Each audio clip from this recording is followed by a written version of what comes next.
tonight. We have so many slides and I really need to focus, which I know I say that every single week, unfortunately, but I'm being serious about it this week. But it's going to be really hard because Kathy Griffin is actually one of my favorite people on the planet Earth. And this actually made me so emotional because I hadn't caught up with Miss Kathy Griffin in a little minute.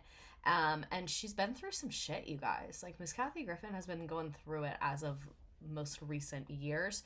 So go ahead, buckle in. Also, always, oh my god, my hair is like super knotted. It's really overstimulating to me right now. That's awesome. A lukewarm coffee, thank you for subscribing. What was I about to say? Oh, call out things in the bottom part of my screen. Next week, we're going to be talking about labor trafficking in the FLDS community and in various like polygamous cult communities.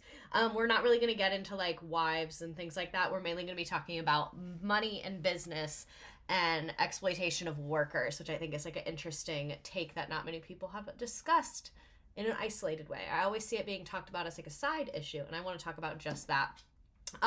As always, please contribute to the evacuation efforts for Dr. Sufyan's family. And if you can't do GoFundMe, there's a PayPal in my link tree. PayPal is actually a little bit better. It gets to him a little bit faster. So that being said, let's go get into Miss Kathy Griffin. Let me make sure all of my things are working. Cool. So, I'm just going to minimize the TikTok chat. Sorry, guys. We have a lot going on right now. Oh, my God. Today, that is not Reba. That is Kathy Griffin. Today literally kicked my ass so hard. I feel like anytime there's a 3-day weekend, you pay for it on Monday. Or on Tuesday. Because it's like knockoff Monday. Like, anytime you have a 3-day weekend, you are going to be paying for that. Spiritually, cosmically, however you are. So, for anyone who does not know who Kathy Griffin is, that is going to be the subject of our talk tonight. This is going to be like very positive leaning. Like, I love Kathy Griffin. We're going to be talking about positive things. I'm sorry. I'm sure there's negative things that she's done. Maybe I should have looked into them, but I'm sorry. I want to talk about positive things. I'm going through enough right now. Anyway, so Kathleen Mary Griffin is an American comedian and actress. She has starred in television series, comedy specials, and has released multiple comedy albums. Also, let me know how the mic is. If you want me to switch to like this microphone, I finally got like a good stand for it.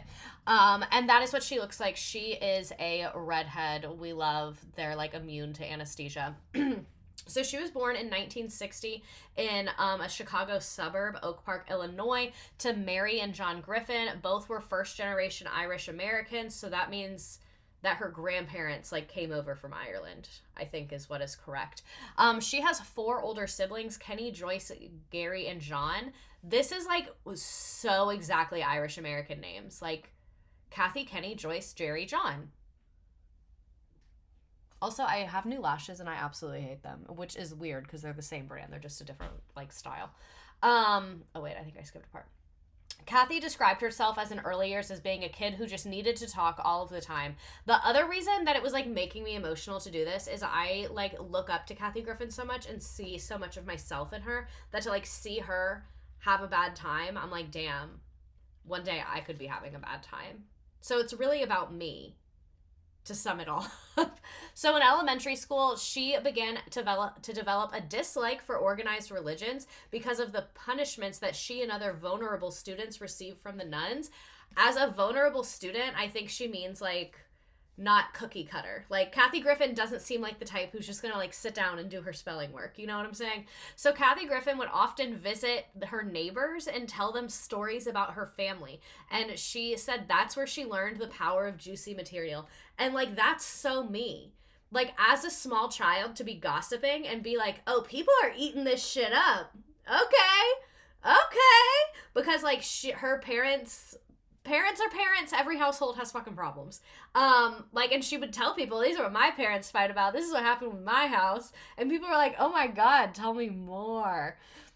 So after most of her siblings had moved out, she actually developed a binge eating disorder, which she says that in 2009, she still suffers from, but has learned to deal with it. I think like this is going to sound weird, but it makes me respect her more as a comedian because like she makes jokes a lot about like being skinny in Hollywood And so for you to make jokes about that and to be open about that, I think like shows like you're a very skilled comedian, that you can joke about something that's so personal to you and do it in a way that like just rings true. You know what I mean? Like I think it's really sad that she's dealt with that, and I'm sure joking is like a coping mechanism because that's what I do with anything I deal with. But I don't know, I think it just like makes me admire her ability to like be open about it. Like it's easy to joke about it, it's hard to be joking about it and be open about it. That's what I'm saying. I like respect her for. So in high school she sought refuge in musical theater. She did Rosemary and How to Succeed, Business Without Reality, Hodel and Fiddler on the Roof. I don't know musicals, sorry.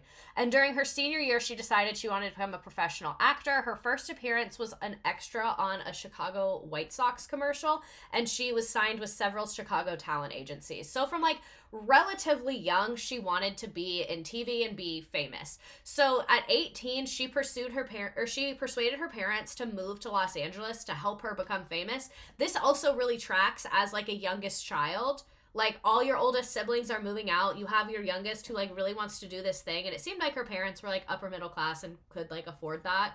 So like why the fuck not?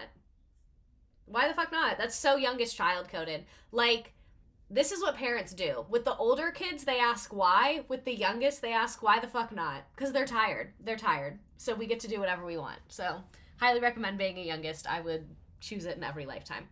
So at 19, she attended a performance by the improv group The Groundlings. The Groundlings have produced like a lot of greats. Like if you know about comedians or comedy, which I know like a little bit about, but not a ton. I just realized I have headphones plugged in. The Groundlings produces like a lot of famous people get their start in The Groundlings. She said, I thought this is where I want to be. This is the greatest thing in the world. And then in 1978, she moved to Los Angeles where she studied drama at the Lee Strasberg Theater and the Film Institute. So she doesn't have like a formal college education because from very young she realized what she wanted to be doing and just kind of went straight for that, which I also respect her parents for being like, yeah, queen, whatever. But I don't know what their family culture was around college. So like I said, she started performing then with the Groundlings because she saw them and was like obsessed with them.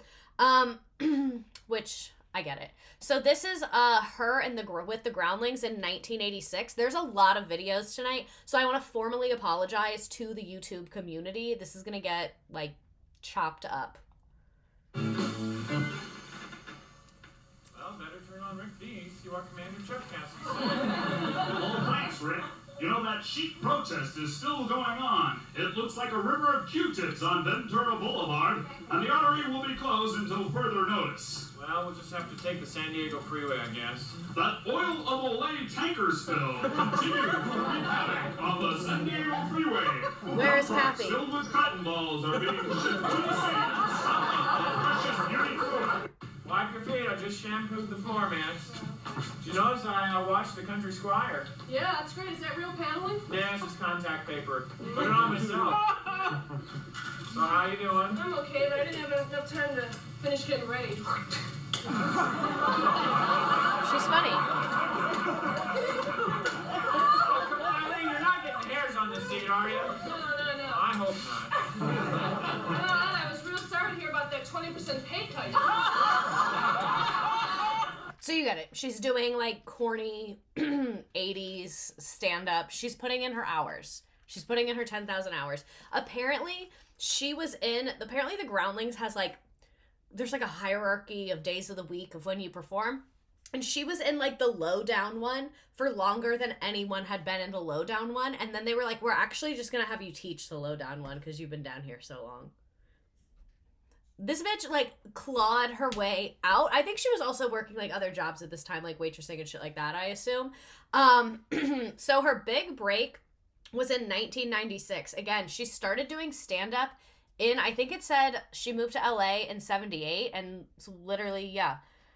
Griffin began performing in the early 1990s with the Groundlings. She moved to LA in 1978. So, like, she was literally grinding for over 10 years. Like, let's call it 10 years. Grinding, doing that fucking corny stand-up.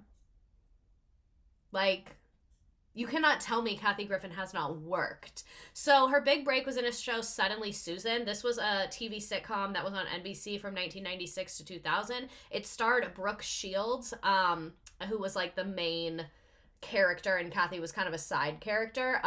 This my assistant said this might be a spoiler, but I don't know if anyone is watching this, so that's your warning. If any of you were watching Suddenly Susan. Oh, no. Oh, please don't tell me that's me sleeping with my headgear on. No. There were a few people that weren't able to be here today, so Louise and I put this together to remind you they're always with you in spirit. There are places I remember all my life, though some have changed. Look at Brooke Shields. I think, like, the storyline is Kathy's, like, a jealous best friend and, like, wants her man or something. I don't really know. We get the point. It's, like, very much 90s sitcom, couple season run, everyone had a good time. Also, not to spiral about my age, but why is my hair brown? No one was gonna tell me? Okay. And, like, why are you wearing white to what looks like a wedding? Don't worry, my boy. You see? This is the hardest part. The wedding, the first marriage. After you've had 3, you can do it in... But you get the point. 90s television. So she went on to perform stand-up and became a part of the alternative comedy scene in Los Angeles with Janine Garofalo. She created a stand-up act called Hot Cup of Talk. Was Joe Rogan on that too? What? Joe Rogan, what are you doing here? And that later became the title of her 1998 HBO special. So really, Suddenly Susan, like, helped launch her comedy career, even though it was, like, a comedic role on a sitcom, wasn't, like, stand-up comedy that she was doing. It helped launch her stand-up comedy, which obviously she'd been literally doing for, like, 20 years at this point, so she fucking deserved it. And then she appeared in Julie Brown's Medusa, Dare to Be Truthful, a Showtime parody. She appeared twice as Susan Klein, a reporter on NBC's The Fresh Prince of Bel-Air. That was her television sitcom debut. So she's just, like, doing stuff in the 90s. Here's her first HBO special, Hot Cup of Talk. And it's important to remember that this is HBO in the 90s. So, like, it is a very big deal that she got this. But if you're like, how did she get an HBO special out of nowhere? It's because, like, HBO is a lot more important now than they were in the 90s. They were important then. They're crazy important now. Interview for the Golden Globes, and she's got the whole, you know, the crazy hair that everyone hated. No, everybody has. And you know, they were saying, well, Madonna, you know, we're so glad to have you at the Golden Globes. Well, actually, it's more fun to come here than to watch it on the telly, you know.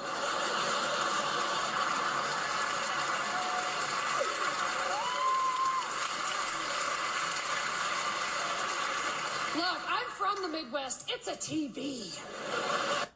So, even her early stand-up, we're making fun of celebrities. She was also in an episode of Curb Your Enthusiasm. I love Curb Your Enthusiasm. Find a place for a table of 2, and I just don't have one. Let me skip to the part that she Gotta comes do in. this again more often, don't you think? Maybe I'll call him for next week. Would that be nice? Do this again next week? Kathy Griffin. Hey! Playing herself. Larry, Jackie, Susie. I can't believe this coincidence. I have been meaning to call you about Larry. Oh, no, we talked about that. We talked about it. Yeah, think about the pilot, yeah. No, I definitely want to do it. We should do that. Yeah, no, that's what you called him about. I know. I didn't call you. I'm saying I was going to give you a call this week. I thought maybe, you know, you might want to write something for me. You know. No, I know. How do you know? No, because... So, yeah, she's, like, in the comedy scene now. She's a comedian at this point. So she developed her love of popular culture through her immediate and extended family. She said oh my God, Chronic Nexus, 12 months a sub. I love that. We've been together for a year, longer than most celebrity marriages. So she said her family was frequently talking about the latest news. She said, I may have been into the Brady Bunch like every other kid, but I also wanted to watch John Lennon and Yoko Ono on the Dick Cavett show. And every minute of the Watergate hearings. It was the fear of the dinner table that got me hooked. She's also named her mother Maggie as influential in her consumption of pop culture. Oh, man. I swallowed ice weird, sorry.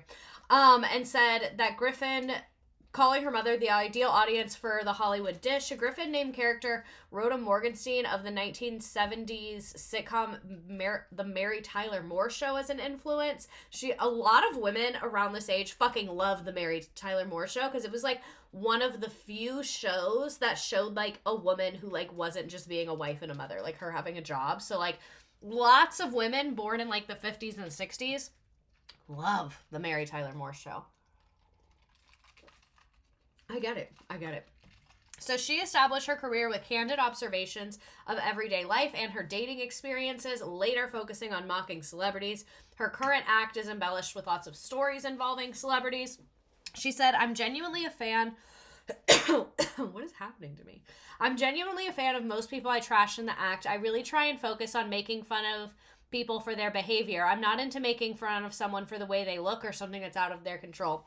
That's why I've always loved her, because of, like, the style of her humor. She makes fun of people without, like, completely degrading them. And I think, like, making fun of someone in a comedy act is inherently degrading, but I think she does it in a way that's less degrading than a lot of other comedians do it. So she has lots of celebrity friends: Rosie O'Donnell, Jerry Seinfeld, Joan Rivers.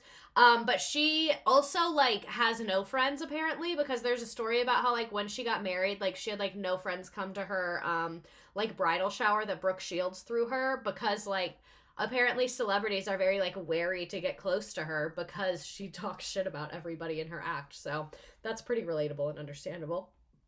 She had a feud with Perez Hilton. I was gonna get into that, but I just felt like there was so much other material. She commented on her aversion to making fun of her celebrity friends. There's nothing I won't do, but on the other hand, I'm full of shit because that changes. So she makes fun of people that she is friends with. That's what I'll say. So a little bit of a detour to talk about some of her family issues during the early days of her career and during her, like, young adulthood. This is, like, very heavy trigger warning on, like, drug abuse, sexual abuse. We're not going to get too in detail, but it does come up. So Kathy Griffin's oldest brother, Kenny, was a drug addict and was experiencing homelessness at various times. She said she was very afraid of him until the moment he died because he had a very violent and abusive nature. When Kathy was 7 years old, Kenny, who was 20 years older, so when he was in his late 20s, would climb into bed with her and whisper into her ears. And Kathy did not tell her parents until she was in her 20s, and then Kenny admitted that he was a pedophile to his family. And she said, 2 of his girlfriends had confessed to me. He also physically abused them very violently. I called the LAPD about it twice because my brother was the super of the building, and that's how he gained access to his victims. So her brother is literally like it's bad, you guys. Like, it's really fucking bad. Like, it's really, really bad. Like, her brother does things that are really, really bad. She said he had keys to all the units, and when he allegedly, because he never went to prison for it, he went to prison for something else, molested a boy and a girl because most pedophiles don't care about gender. I don't know if that's true, but that's what Kathy Griffin said. She said she went on to say that she had been shunned by her family for trying to get her brother arrested. When I called LAPD, they actually said, we can only go and do a door knock, like ask one of the victims about this. And if your brother personally walks into the station or confesses, or one of the kids confesses or goes to the authority, at both times I said, you think a 10-year-old is going to walk into a precinct on Bronson or whatever and ask for help? It doesn't work that way in this crime. So nothing happened. She concluded, I could never do anything about my brother. I felt so helpless, and the women that he was with at the time were so physically abused. They were in that place, and I don't blame them 100%. But the point is, blood was not thicker than water in my case, and if you know that someone is committing sexual assault, you should do something. If you can, at least do something. If you can, my God, at least try. So I think, like, this goes to show, this is, like, why I admire her a lot. That takes a lot of fucking integrity to, like, go against your own family, to, like, stand by victims, which I really do respect. And even though, like, she saw, like, the system does not prioritize victims or their experiences, I think it's still, like, admirable that she took that stance when it would have been very easy to ignore it. Her brother died in 2001, and this is her discussing her brother. This clip is way later. This clip is from the last couple of years, but again, her brother died in 2001. She's just talking about him more openly recently.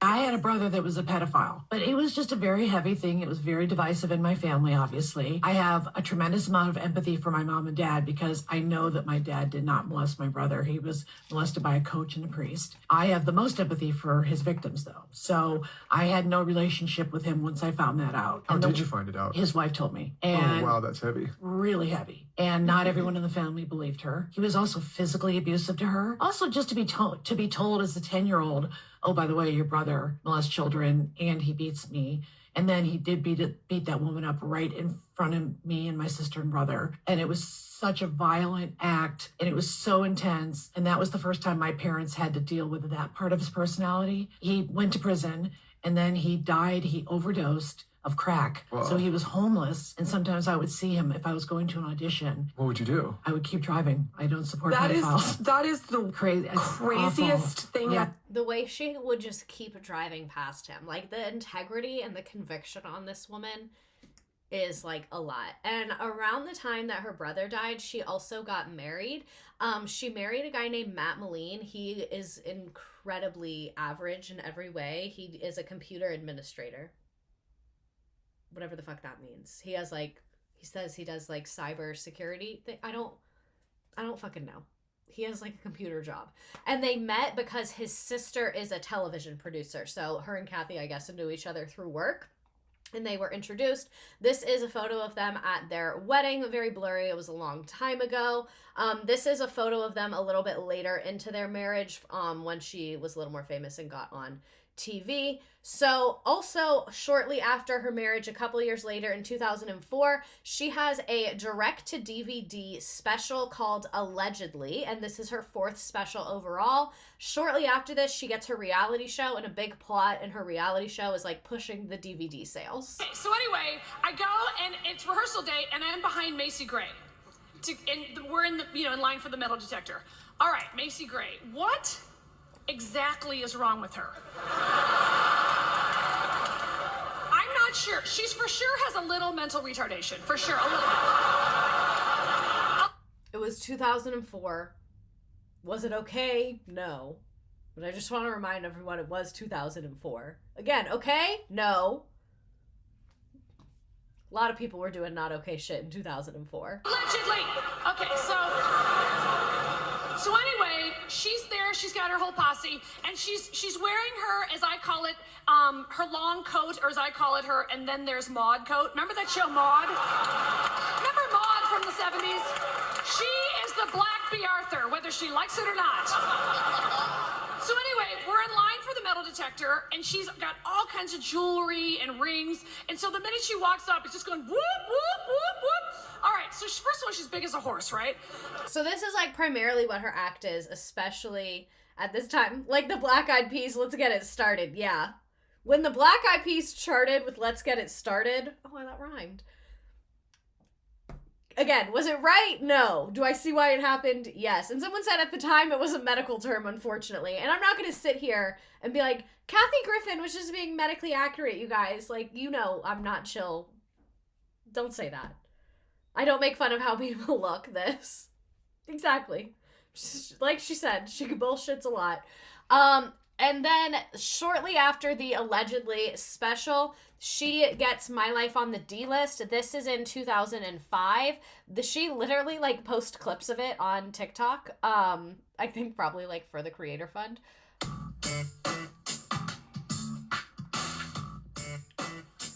Tonight I'm really excited. But we'll watch the because first little bit of I'm doing it. what is really my favorite charity event of the year. It's called Best in Show, and it's kind of like a Miss America pageant, except it's drag queens. It is actually the paragon of drag shows. So this is like primarily what her show is. Let me just bring it. It's just like her doing stuff, her husband's around. Read stuff to me. Do you know where it is? Oh, she has dogs. Goodbye, doggies. Oh boy. There goes the guilt. Seriously. Okay, so Matt, will you do me a favor and read me some of the topics from our comedy notebook? So this might be controversial. Call me a sexist if you want to. I think when there's a couple and the man isn't driving, when there's a heterosexual couple and the man isn't driving, it's giving red flag to me, because what? Why aren't you driving? What's going on there? Yeah. Just start like at page 1, because there's not that much in there right now. My comedy notebook is what I use to write down my sets. But I mean, I don't write my stand-up the way most comics do. I don't really write it at all. I just write down like a few bullet points, like a few topics, and then I just improvise. It's much more conversational than like reciting a monologue. Brittany Federline. Ooh, that could be good. Olsen Twins. Amazing Race 5. The gay cruise. The gay cruise. Okay. So what do you think if I do Olsen twins and then get into me? And then her show, like, the My Life on the D-List cuts between, like, her day-to-day life and then her doing stand-up. So it'll be, like, the lead-up to the stand-up, the afterwards. It's, like, I really like the way that this show is shot. I think it was, like, very unique for the time. You know that this... Do you like how I brought my purse like my mother? Prada. Anyway, I don't consider myself to be a political comedian, but it is, you know, our country is going through so much now that there's something that I feel like we do need to talk about as a community and a family, and by that I do mean the Olsen twins. Funny, fun reality show. And then you saw a little bit of her husband. He, like, just kind of follows her around and does whatever. This is a clip from season 2. It did pretty well. It got picked up for a second season. It was on from 2005 to 2010. We're going to talk more about it, and I'm going to go through my favorite moments. Don't worry. But it became a ratings hit and earned her 2 Emmy Awards for Outstanding Reality Program. And she is the producer on it, I believe, or one of them. When I got the opportunity to go and perform for the troops in Iraq, of course I was thrilled. And her parents would be on it a lot. Limo get up here. Wow. How did they get up here? He's the only driver since I've lived in this house to get a stretch limo up that driveway. He must have bottomed out the whole. I mean, there must have been sparks in the bumper. He showed up wearing a tam o' shanter, which is a hat. It's a quirky hat. Whenever I see someone with a hat, I'm thinking, you're a tool. What are you going to prove? What are you trying to prove? And I think it even had like a little ribbon. So, it was just a bad sign. Yes, where do you want to go to? I want to go right on Woodrow Wilson Drive. Oh, okay. You're gonna want to go that way then to get back to, and we're gonna just do a little circle. Do you want? Yeah, he couldn't find anything, and it's a little nerve-wracking when you're catching an international flight. Okay, so we're gonna go that way, Okay. and we're gonna make our next right after that. But I'll talk to you. That's reassuring. Her He was face. more than happy to just say, yeah, we're on the wrong freeway now. Oh, I don't want to miss the flight. Do you know where you're at this point? right. No, make a right, sir. I guess this is why you guys like driving. Louder, louder. Anyway, he got very lost. Where are we? I don't even know what freeway we're on. I think we're on the 110 still. Where'd she come So I from? really had a crappy part of the day for traffic. Where's the best place to stop for gas? Uh-oh. How out of gas are we? Is that the gas station that you... I mean, Does if I he know what one... do I have You have to, if you didn't point it out, how's he going to find it?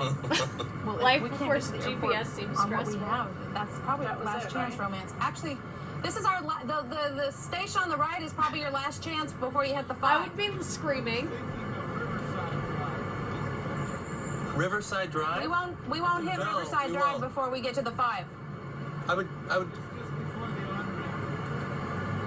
The way he's arguing with There them. goes our truck. There's not one. Well, I'm kind of wondering why you show up to pick up people without gas. Right. He's... Kathy, you want to get out? I know. Mike thinks it would be funny if I had to relearn how to pump gas, and I don't. So yeah, it's just like her antics, her working, her touring. Here's one of their commercials from 2005. Kathy Griffin is a celebrity. Kathy Griffin is the... She made the trip. They made it on time. It was fine. Griffin! Sort of. Her new Bravo series reveals the life climbing the Hollywood ladder one letter at a time. My agent doesn't return my phone calls. Tell her I called. I'm on my cell. Bye. Kathy Griffin, My Life on the D-List, coming soon. It's been a minute since I've seen Check Your Local Listings. That was crazy. Here is her doing gay bingo. That is like a big plot line for her. She loves the gays love her. It's a two-way street. Tonight I'm calling gay bingo at Hamburger Mary's. Like, these are the kinds of gigs I need to be hosting. If you have these kind of events, I will literally host them for free. I just want to host things. Like I want to be hosting gay bingo. Is that too much to ask? Apparently. I do stuff like this because it's fun and because I've been just doing it forever. Her Barbie shirt. Also, I really like the hamburgers here. And I'm the second celebrity guest after Susan Olsen, Cindy Brady. We're on the D-list together. That's how I roll. I'm going to run into a Brady kid whenever I feel like it and know him by name. You drove my brother. I drove your brother? Yes. Crazy in the sack? No, to the surreal life. To the beginning. Oh, that's right. To the beginning of his doom. That's right. I was a taxi driver on the surreal life. I'm proud of it, damn it. And the wedding is in May. I know, they're really getting married. Yeah. Right? Adrian and Chris Knight on this real life, a real life surreal life marriage.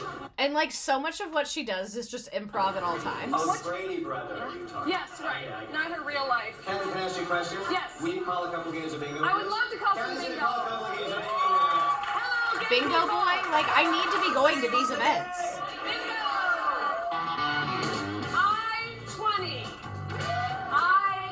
No, I'm not trying to lie about my age. It's the actual number. I-20. You look 20. I swear, I've had a little work done. And she's also had a lot of plastic surgery and is very open. She's like, I'm getting shit done. About 20 times. Is it me or is this place crawling with gay people? Crawling with gay people. I-24 and 37. I-18. As someone who also just talks with no filter, I live for her. And that's why I feel so bad when people get mad at her, because I'm like, she's not thinking about anything before she says it. At all. Like, that's such a prison in your brain. She made a joke in 2005. Like, this is a prime example of not thinking before she speaks, but it's literally funny. I'm sorry. During an televised event saying that Dakota Fanning had gone to rehab, she was doing like red carpet coverage, like talking to the celebrities on the red carpet. Like, she's not on the red carpet, she's the interviewer. And just to catch everyone off guard, she said, and do you have any comments on Dakota Fanning entering rehab? And like, that is a fucked up joke, but that's so fucking funny to try and catch a celebrity off guard by telling that to them to see if they think you're being serious. And like, Dakota Fanning is a stray in that joke. I feel like that's what people aren't getting, is we're not making fun of Dakota Fanning. The joke is to see how the person reacts to that. That's the joke. We're not joking about a kid doing drugs. We're joking about people reacting to a kid doing drugs. Do you get it now or no? Would probably be funnier gotcha if young stars weren't literally getting addicted. I know, and that's what I mean, like, that it is a sensitive topic, so you can't say that, but like, no, she was literally 11 at the time, and she was like, Dakota Fanning, like, it's fucked up, but I see where her head is at, because watching someone respond to that is like a lot. She said it prompted a long written apology from the channel and almost cost Griffin the gig. And she also described Angelina Jolie's mouth as an inflamed anus and said that Sylvester Stallone's facelifts make him look like a drag queen. But in Kathy Griffin's defense, she is very pro drag queen, so maybe she meant that positively. She makes fun of people's bad plastic surgery a lot. And yeah, so she has often gotten like oops moments because she is just like thinking or speaking without thinking, like the one that was on here that I just skipped, where she apparently she bombed after a performance. Like, she did so bad and she went backstage and said to her husband, I hope they all get cancer. But I don't think she was being genuine then. I think she was just like being dramatic because she was mad at herself. You know what I mean? Like, a lot of the stuff she says is objectively not okay. But I think she's just talking and not thinking, and then afterwards is like, fuck. Like, that's what I think is interesting about her, is like, if you look at her words, she seems really problematic, but if you look at her like actions, she's on like the right side of history a lot. So I'm like, that's why I'm kind of obsessed with her. So like, we saw that clip of them going to the airport. She did go to Baghdad as a part of the USO tour. Basically, I don't know what a USO tour is, but I know it's common for like different celebrities to go perform for the troops, and they'll go on like a tour to a couple bases, and she did that. And it's like a very official thing if you get asked, or you can volunteer for, and you don't get paid. It's just like a nice thing to do. So during her visit, she performed for troops stationed in Iraq, including members of the Kansas Army National Guard 137th Infantry. That's great. I'm so happy for the Kansas National Guard. So he said he was initially, one of the guys that was her security detail said he was very skeptical of her because of their political views, but he was very impressed by her genuine efforts to try and connect with the troops. And that, she's such chaotic good. That's what I think. Like, she's just chaos. And that was like the big plot of the show when she was on there in the Middle East, because she went to multiple places, I remember. She was like taking planes from point A to point B, where she was like, I have to talk to them before. And she like wanted to like spend the whole day interacting with them before she performed, because she was like, I can't joke about like Angelina Jolie and like Perez Hilton, like these people don't know who those people are, or like even if they know, they don't know their current gossip and stuff. Like, it's funny, they just kind of have a general idea. So like she really tailored her material to the audience and said like again and again what was important to her was like putting on a good show for people, not to do her usual stuff. He said the truly impressive part is that she and others stayed late after their shows as it took. They would stay and they would stop and talk to every single soldier that saw him and did everything anyone asked of them. I don't always agree with Griffin's politics, but I also never saw Rush Limbaugh or Sean Hannity there. She came over and put her money where her mouth is, and I respect that much more than people who just sit there and talk about it. Like, that's how I feel about her. Like, she really does put like her advocacy work as a priority for her time. So unfortunately, she did get divorced in 2005. Apparently, her husband was literally stealing from her. And apparently, like, she found out and didn't want to divorce him, and they tried to reconcile, and then her like financial advisor was like, you have to divorce this man, this is a liability for you, like if you want to fuck him, that's none of my business, but like you cannot be legally married to him because then he has rights to your assets and he's literally stealing from you. While speaking with Larry King in July 2006, she revealed that their relationship was permanently damaged when she learned that Malene was stealing from her. The thievery allegedly took place over 18 months and totaled $72,000. My ex-husband, without my knowledge, was sneaking into my wallet when I was asleep in the mornings and taking my ATM cards out of my own private accounts and withdrawing money. Because that was the thing, is like she had a very well-established career before him, so she said like they didn't really mingle finances like that. Like she was just paying for everything, but they like didn't share accounts. So like when I say stealing, not like, oh, he spent more than she wanted him to out of the household account, literally going in her wallet, taking cards, like this is a crime. He admitted it, he apologized, and we went to couples therapy. We tried to work it out, but the deception was too profound. Their divorce was finalized May 2006. He fired back at his former wife in a statement, and he said, "It saddens me that she would choose to make such accusations at this time. I have no intent of engaging in a public debate over private matters." He did that shit. He did that shit. He did that shit. He did that shit. He did that shit. He did that shit. So in a 2006 interview, she announced that she does not drink alcohol. She says that she's never had a drink. There's a lot of alcoholics in her family. She doesn't drink, doesn't want to drink, never will drink. And she also is an opponent of LASIK eye surgery. She says she's partially blind in one eye with a visible deformity because she got LASIK surgery. I will never get LASIK surgery. Apparently, I'm like a prime candidate for LASIK surgery because like the way my vision's fucked up is apparently like really easy to fix with LASIK, but I'm literally not doing it. There's so many fucking horror stories of LASIK. I'm not fucking doing it. So that was kind of her personal life during this time. Things are not going awesome. This is her on Ellen. I'm really eager to see this.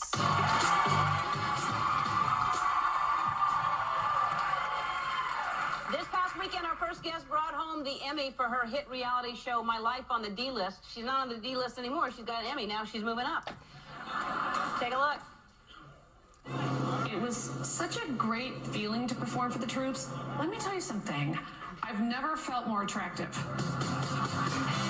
Ellen jump scare. That is my new demographic. Guys who hardly ever see women at all. I never felt sexier, more beautiful. And they really did treat me like an A-lister. I feel like Ellen, like Kathy Griffin's the perfect match for Ellen. That was her other thing, is she literally brings her Emmys everywhere. Everywhere.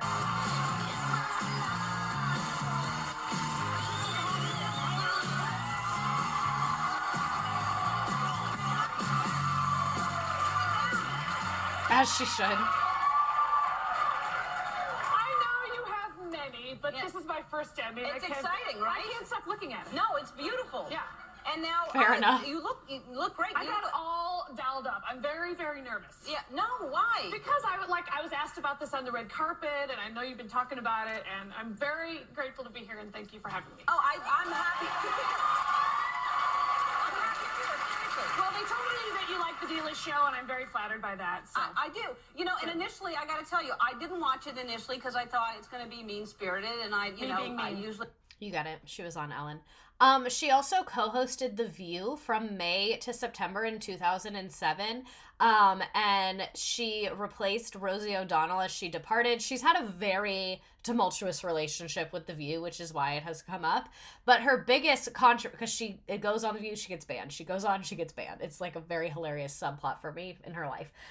She went through a lot of controversy when she won that Emmy in 2007 because this was her acceptance. A lot of people come up here and they thank Jesus for this award.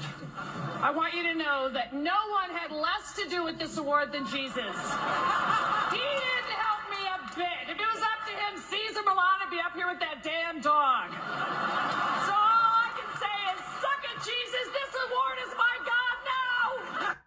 Like, that is objectively hilarious. If you're religious, like, I'm sorry, I get it, but like, that was not that bad. I think it was funny. Like, suck it, Jesus, this award is my God now?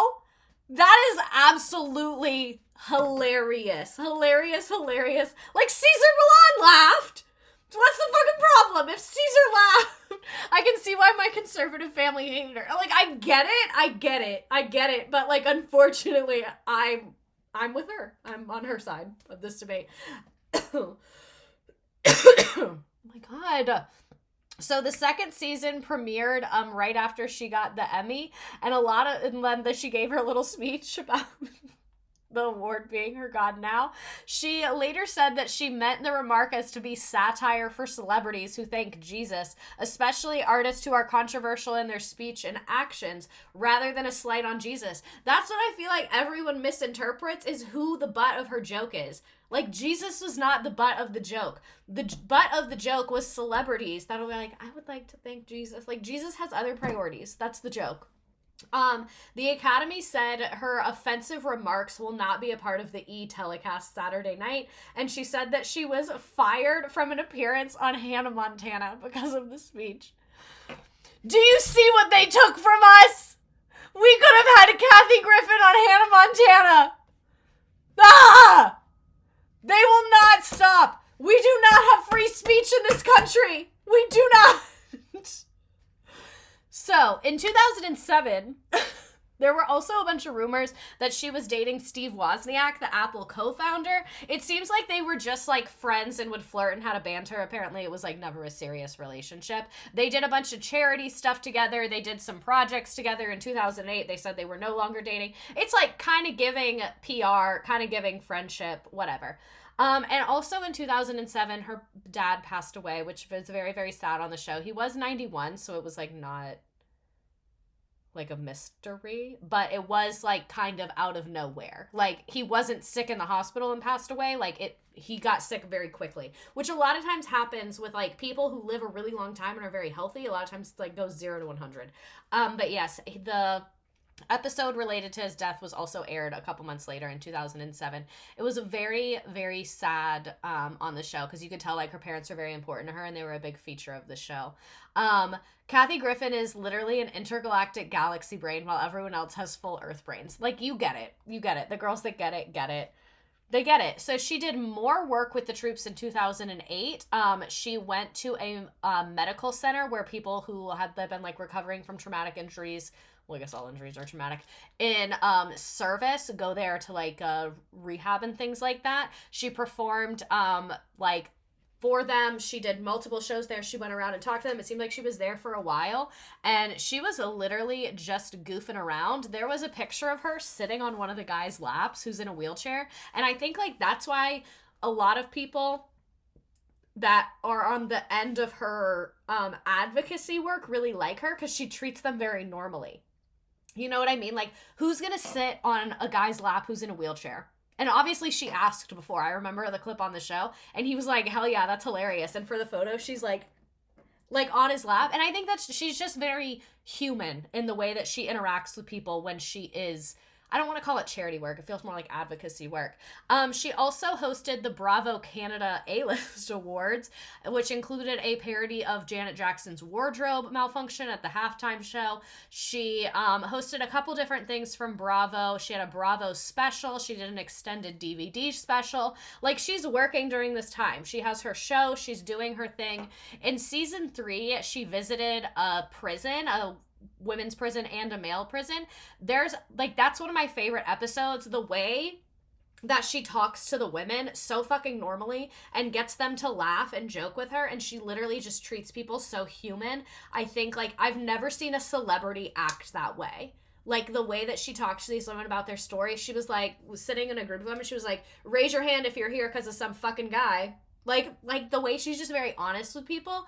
And then, like, she said that she liked the women better because they could joke about them being in prison, but the men, when she was like, hey, we're all in prison, they were like, but the women, like, could joke about it. But that clip is where we got this gem.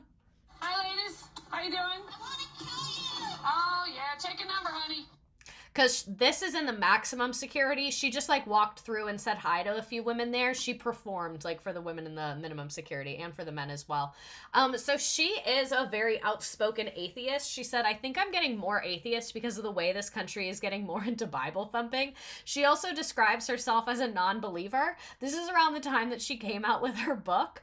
The title of her book is Official Book Club Selection, a memoir according to Kathy Griffin, because she wanted to trick people into thinking that Oprah had selected it as an official book club selection. That is fucking hilarious, that you name your book Official Book Club Selection. Because this was also like 2008-9 when, like, Oprah's book club selection was the list. Like, the list. She is obsessed with Oprah, but in like the way she's unapologetically so jealous of Oprah. So unapologetically jealous and hating on Oprah. She said that she would consider becoming a Unitarian, but she's not sure what that would involve. And she did become an ordained minister at the Universal Life Church. That's like where you can go to get ordained to, like, perform weddings for your friends and stuff. Like, I don't know what they do besides that. I'm sure something, but I don't know what it is. So another plot on her show, this is one of my personal favorites, is the school that she made in Mexico. She had been visiting Puerto Vallarta, Mexico, much like Vicky Gunvalson loves Puerto Vallarta, Mexico. And so she decided to open a school there, and she said she wanted to be like a Mexican Oprah, which is funny because Oprah's not Mexican and neither is Kathy Griffin. So that's why that joke is funny. And she said that she wanted to help out a school library in a town that was a couple miles south of Puerto Vallarta. And it's literally my favorite thing that's ever happened on TV. It's so fucking funny because the way that she's joking, she's making fun of herself for giving white savior. Like, all of her jokes are not about the kids she's helping. They're about her, and she makes fun of herself so much, and I think it's so funny.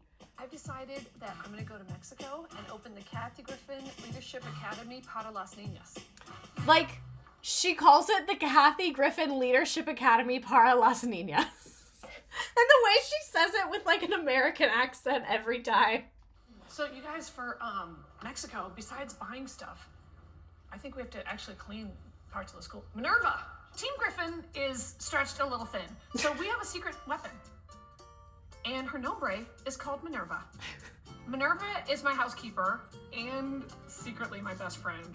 She's held me when I've cried. I've held her when she's cried. If I was gonna go gay, it would for sure be Minerva. Minerva hates her. For sure. Minerva, you know that I'm going to Mexico to better their lives. Kathy's BFF. We might have to clean the school as well. Can you come here and show me how? Yes. You're gonna ask her how? I'll show you. All right, now how does this work? It's a rag. It's a rag? Uh-huh. It's a Windex for the marble. Oh. Kathy, be careful. Thank you. Those are chemicals. I know. I almost died. I'm nervous about going to Mexico because I think I might have to clean. Look at my face. I can't even clean my language. Like, I recognize that face, Minerva. We've all been there with our boss. Literally, like, I like that she's making fun of herself for being incompetent. plus a school. I'm going with the grain. Going with the grain, and it's not wood. We're watching more clips of this. This is literally, like, my favorite TV moment ever. Load.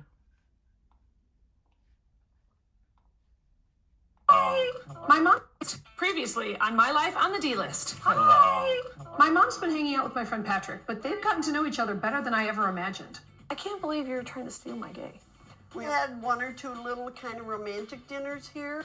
Taking the dog for a walk, Huckleberry. I thought you were sickly and frail. Well, I am, but that's what the acupuncture is supposed to help me. Acupuncture? Patrick has introduced me to a whole new And the life. way she got Has Patrick sunburned. told you any of his sexual We don't go into that interests, at all. or I haven't told any of mine either, so. while my mom was That's her partying mom. with her gay, I was And her working friend. my ass off on the Kathy Griffin Leadership Academy Biblioteca, so I could prove that I could do a school bigger and better than Oprah ever did. We want to give the school ¿Quieren dar a la escuela? brand new Cuatro computadoras nuevas. Her being so I sunburned. thought that they were going to all run up to me and tug at my skirt, and they weren't as excited as I thought they'd be about getting 4 brand spanking new computers. Those kids were a pretty audience. We're going to redo the library to the best of our capability in 3 days. I am out of lucko. It was worse than I thought. I don't know how Oprah does it, but I don't have, 200 people to call like Ty Pennington, where then they build a house in 6 minutes. I'm working very, very hard. Kathy! Unfortunately, Team Griffin had some problems. I think there's the entire power line for the Biblioteca, but in the end, we kicked some Oprah butt and bettered the lives of las niñas. I'm sorry. We have to keep watching it. Unfortunately, it's just so good. Her going to Mexico. She's so sunburned and so determined. This is them shopping for the school.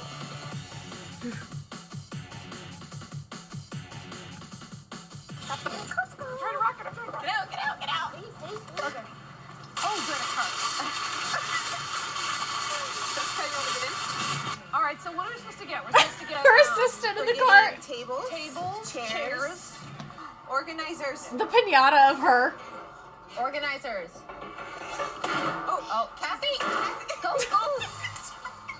How'd you find me? Costco was a mess. Assistant to the assistant. This was another plot line in her show. In season 1, she had an assistant, and then her assistant was like, I need an assistant, so she had 2 assistants. First of all, we were just throwing stuff in the cart that we thought young tweens would enjoy. Can we just grab things? If I can grab it, can I have it? Highlighters, right here. You're like my disabled niece. And we have to give you whatever you want because you're disabled. That's what I mean. Like, that's a fucked up joke. She shouldn't have said that. Where's the bake shop? Do they have any samples? Of course. Do you have any tres leches pastel? No, they don't have it here. They don't have tres leches pastel? She's so mad they don't have tres You leches. have to go get the real stuff while we want me to go? sample the food. It's just such BS that there's no samples. We can sample one of these. I see samples over there. Where? Hola, ¿cómo está? Chanones haciendo. What is that? This is like Rice pork cakes? rinds. Pork rinds, but Pork you do it in rinds? the microwave. I need to meet Kathy. I want tres leches cake. You She can't says taste it. You can't give them to me. You can't pay me. I'm sorry, but microwavable pork rinds are not what I had in mind. Like, she's just so fucking funny to me. Like, just like her aura is absolutely hilarious to me. And I just had to show you. That's like my favorite plot line is her Kathy Griffin Leadership Academy para los niños. Obviously. But at the end of the day, like, she did give those kids computers and they didn't have computers. So, like, it's kind of cool that they got computers, I guess. So, since the 2008 presidential election, she has made frequent jokes about Sarah Palin and her family. And Griffin parodied Sarah Palin on Glee. And she also made fun of Christy O'Donnell when she was on Glee as well. But her making fun of Sarah Palin and just being like a menace to Sarah Palin is my favorite thing. We're going to talk about Levi Johnston in a little bit. So in 2009, she was invited to perform at the Apollo Theater. If you don't know what the Apollo Theater is, it is a very dignified and important place where a lot of very important people have performed. And Kathy Griffin made a joke that they were not happy with, and she got banned from the venue, unfortunately. So we don't have the clip of her telling the joke, but she's retelling it in a new city. Of the Octomom, and then I said how somehow she doesn't have any money, she's got all these kids, and yet, don't kid her, I know plastic surgery when I see it. And, the lips are ridiculous. Let's face it, it looks like she's got a pussy on her face. So she made fun of someone's plastic surgery and said it looks like they had a pussy on their face, and she got banned from the Apollo Theater. My question is, what did the Apollo Theater think she was going to say?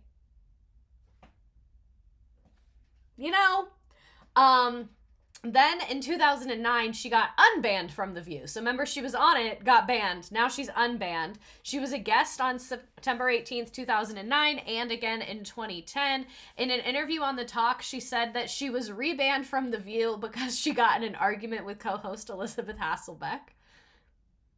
Yeah, that was the joke that banned her. Because apparently, there were kids in the audience and stuff. And, again, why were there kids in the audience when Kathy Griffin was performing?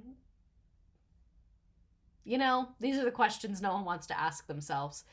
People there's kids and families here. It's then why is Kathy Griffin here? Why is Kathy Griffin here? So she gets in trouble a lot for saying things, but like y'all are saying too, a lot of times she gets in trouble. I'm like, that's it. That's it. And then also in 2009, to terrorize Sarah Palin, she took Levi Johnston to the Teen Choice Awards. Who is Levi Johnston, you may be asking? Sarah Palin was John McCain's running mate. When John McCain was running for president, Sarah Palin was going to be the vice president. Sarah Palin's daughter, Bristol, had a teen pregnancy. It happens. I'm not one to judge. The Republicans are, but not me. Kathy Griffin started dating Bristol Palin's baby daddy. How much more could you fucking do to terrorize Sarah Palin than date her daughter's baby daddy? That is so perfect. I couldn't ask Jesus himself to think of it. And she always said, we're in a very serious relationship. We're in a very serious relationship. So if you were here for my Sarah Palin stream, you've seen some of these clips, but they're just incredible. I had to include them again. So you took Levi Johnston to the Teen Choice Awards? I'm in love with him. You are? Yes, I'm in a relationship What made you do it? You know what? Love just happened, Sherry. The heart wants what the heart wants. Yeah, are you implying that it was a photo op of some sort? How dare you? You're kind of beyond You the didn't cougar do it with for him, attention? though. Yes. Yes. None. We both did it for the attention. And I'm in love, don't judge me. I'm in love with Sarah Palin's daughter's baby daddy. And yeah, I took him to the Teen Choice Awards. And how was it? How is he? Is he really smart? Is he? He's a genius. He knew. He should be on the Supreme Court. He was robbed. That is Kate from John and Kate Plus 8. She had a brief TV hosting gig. So this is her going to visit him in Alaska. This was going on for 2 years, you guys. This was not like they went to one event together and she paid him. Him and her were friends. He was consensually involved in this. And everyone's like, did he know? I don't know how he didn't. He was on her show multiple times. Well, I've now walked through Wasilla like I'm in Sarah Palin's Uggs. But I haven't found her yet. So it's time for me to... She's literally... Well, as Sarah would say, lock and load. And in Alaska, get loaded terrorizing up Sarah Palin. Right there. That house there? That wooden one. Why are they at her house? Can you believe it?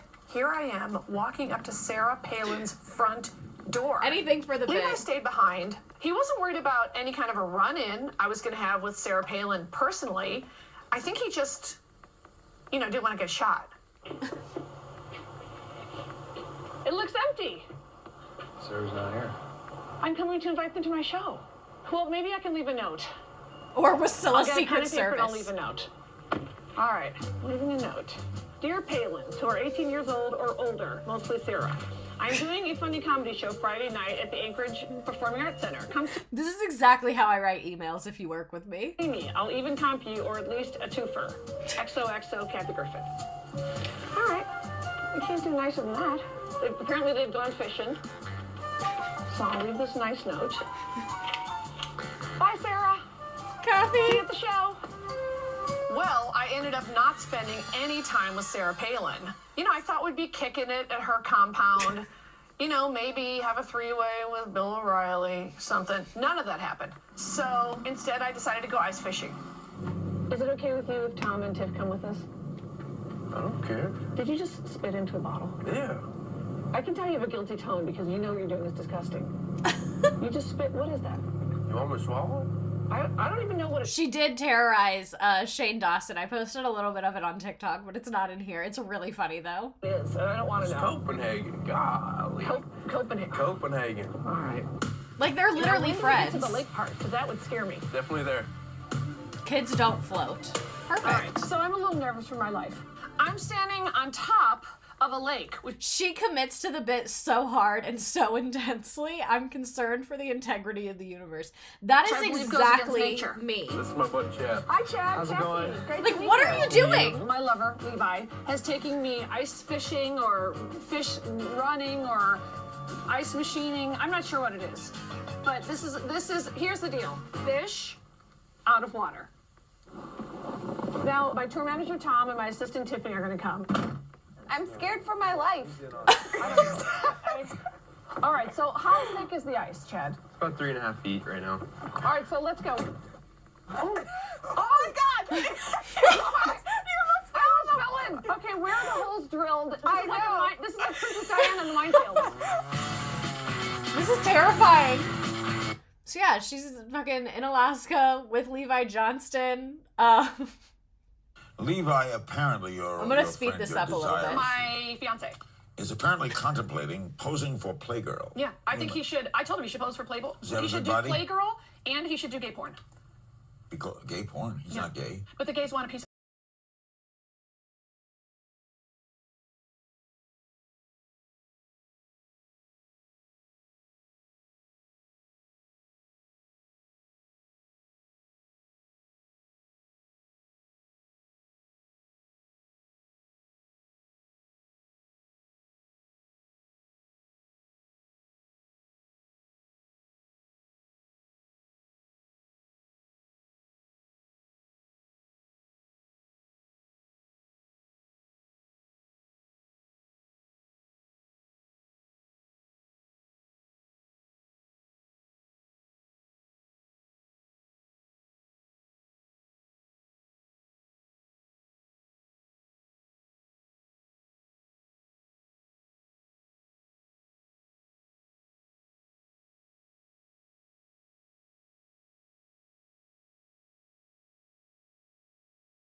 Damn it.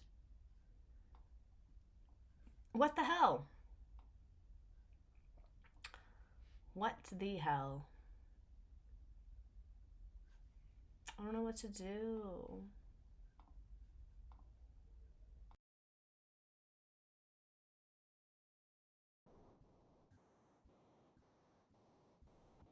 Work.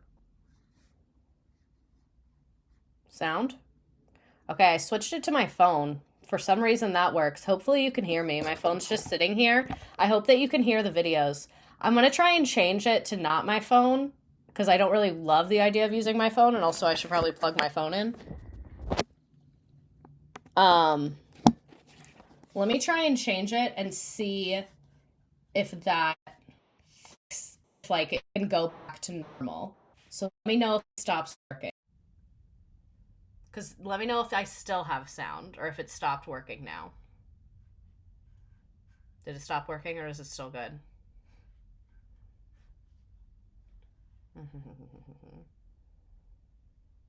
Am I crazy or is it louder too? Still good? Good. Okay. That was fucking weird. It doesn't sound as good, but it's working. Strange. Okay. That was scary. I have better loud sound. Okay, cool. We're good. Let me know where it stopped, where we started having issues. That was really so spooky and scary. I think where we left off was her talking about Levi Johnston, so I'm just going to go back a little bit. You can't shut him up. He can? Yeah, he has a lot of thoughts about healthcare reform and global warming. I saw him at the TED conference. He was the keynote speaker.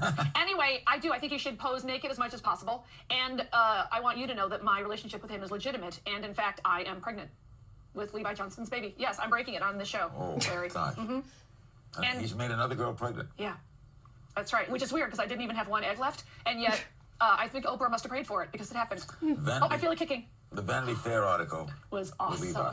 Were you surprised how critical he was of his soon-to-be but never happened mother-in-law? Well, I wasn't as shocked because I actually just spent some time with him, so he kind of told me what was in there. Yeah. Some things you... So her just going in the media, talking about Levi Johnston, and then this is him saying that he ripped her heart into pieces. On Larry King again. Are you brokenhearted over the fact that first that Levi and Bristol got back together? Wow, you're really going there. If you're going to pull a Diane Sawyer, I'd like the fuzzy lighting because I didn't know you were going to just cut my heart open on this show. When he announced he was back with her. I'm glad that you can't even say her name because I can't either. I know it's something like a vacuum cleaner brand. Yeah, I've been dumped. Okay, and it hurts. But he's not with her now. Don't play games with my heart, as the Backstreet Boys She's would say. taking it if I so could look them far. again. Stop playing games with my heart. But it changed. It's been Now he's over not a with year her. that she's been He doing fathered a this. child with someone else. Okay, you don't get me. All right, Levi Johnston ripped my heart into pieces, and you're just sitting there cold as ice. I was this close to living in the White House. And if I had been first lady or whatever I would have been, if I would have kept, sleeping with Levi Johnston, I would have made gay marriage legal. But Because let me tell you, gay guys like him because he's hot. you could have been the first lady of the mayor of a city. I think that could still happen. And let me tell you, we are going to gay up Wasilla if I'm the first lady. It is going to be literally just one endless stream of me officiating gay weddings. By the way, I was supposed to go officiate a gay wedding after I know, this. I heard, so I'm right? disappointed. Yeah. I know. The gays have to wait once again. By the way, one other thing on Levi. Have you called him? I'm doing something called The Rules. I think Dr. Laura, or whatever she is now, big internet book writer, would agree that there's a lot of possibilities out there. She's literally just so fucking hilarious to me. It's insane. So like I said, she published her book around this time. She also released her second comedy album, Suckin' It for the Holidays. This was her second bid to win a Grammy Award. She loves an award. She also has been a longtime supporter of a lot of different charities, but this specifically is the Aid for AIDS annual fundraiser, best drag show in Los Angeles. Where can I watch her stand up? A lot of it's on YouTube. She has some specials, I think, on HBO. I don't know where you can watch her stand up, but her show, My Life on the D-List on Peacock, has a lot of stand up in it. So I would say watch that. So she has given a lot of awards out. She hosts tons of charity events. She does a lot of things. So she also, for a brief stint, was hosting CNN's New Year's Eve broadcast with Anderson Cooper.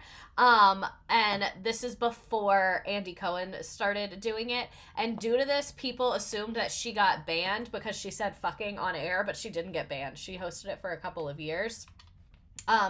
I'm going to skip her on the Tyra show just because it's like kind of long and drawn out. She also randomly guest starred in a 2009 episode of Law & Order Special Victims Unit. Can I help you? And like, when you see her role, it's so her. If there is a problem, it would help if somebody would actually say something. You're damn right there's a problem. This woman's name is Alyssa Davies, just one more lesbian who's dead because of the NYPD. Period. We're dykes, we're pissed, and we're not leaving till we get results. So I take it you're their leader? Oh, nothing gets by you, Curly. Babs Duffy, president, founder, and spokeswoman. On lesbiestrong.com. Oh, the gay rights group. Not gay rights. Lesbian rights. Something you clowns obviously know nothing about. Ms. Duffy, you want to bash the police. You've come to the wrong place. Special Victims is uniquely sensitive to the needs of the LGBT community. Well, if you were really uniquely sensitive, you'd know it's the LGBTQIA community. Lesbians, gay, bisexual, transgender, and... Questioning intersex allies. Stay with me. Well, I got a tough time keeping up with political correctness. Really, all I'm getting from you is your piss-poor patriarchal attitude, so take it down a notch. Like, she's eating, leaving no crumbs and eating. Let's keep watching it. Why the hell not? So take it down a notch, Jack Webb. Miss Duffy, you have us wrong. We're actually very attuned to the needs of your community. We work with the Anti-Violence Project. We have a gay officers action Blah, blah, blah. All a bunch of bureaucratic suck-ups co-opted by the dominant heteronormative paradigm. Kind of like you, sister. You came here because of our victim? You said her name was Alyssa Davies? Yeah, and I'm not going to let you sweep her under the rug. There's an epidemic of violence in this city. Attacks of lesbians, rapes of lesbians, murders of lesbians. We watched the stats. Nothing recent to suggest an epidemic. Or even a pattern. I'm here to open your eyes. Did you know Ms. Davies personally? You mean were we lovers? Because if two lesbians know each other, then naturally, next thing they're in their bra and panties and going down like the Titanic. Is that it? Right? This is Duffy, wild. we appreciate you identifying our victim, but we also need to know Miss Davies' next of kin so we can make a notification. I'll tell you on the ride down there. You're not going anywhere with us. One of my sisters is dead. It doesn't make you a cop, Red. Then you're not getting the address. Then you're going to jail for obstruction. Is that what your gal pals want to hear? Babs Duffy is the problem, not the solution? Alyssa's girlfriend is Sharon Harris. 225 West 14th Street, apartment 6E. Like, incredible. Incredible. I'm going to skip over this. This is just her on another talk show. So, she has done a lot of advocacy for the gay community. She is a big supporter of rights, including same-sex marriage, because before, at the time her show was on, the Supreme Court decision about same-sex marriage had not come down yet. So, she was like a pioneer for the time. Her mother is also a supporter of gay rights. She's often seen on the TV show as well. Prior to Proposition 8 ballot results, Griffin volunteered with the Los Angeles Gay and Lesbian Center's Vote for Equality campaign and went door to door to advocate and get people to vote and things like that. March 2010, she helped organize a rally in Washington, D.C. to repeal Don't Ask, Don't Tell. If you don't know what that is, it used to be the policy in the military. Someone feel free to correct me if I'm wrong here. But, like, you weren't supposed to ask people if they were gay, but if someone, like, was found out to be gay, they would be kicked out. Like, you weren't supposed to ask and you weren't allowed to be gay was, like, the rule, I think. Oh, yeah, I've also heard A for ally and for asexual. I've heard both. Anyway, so she organized a rally after she met with several closeted gay people in Iraq and Afghanistan. She said that some of the soldiers she interacted with did privately say to her, like, girl, is literally what she said. And she held meetings with several members of Congress. And like I said, she spoke at that rally in Freedom Plaza. Here's her at that rally. Please join me in welcoming our friend and our hero, Kathy Griffin.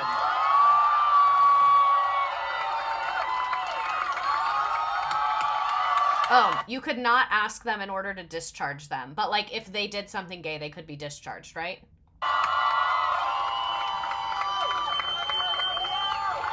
Hello, gays and the people who believe in equality.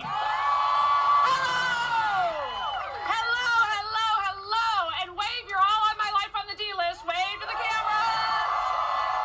Wave. All right, this is a very A-list moment.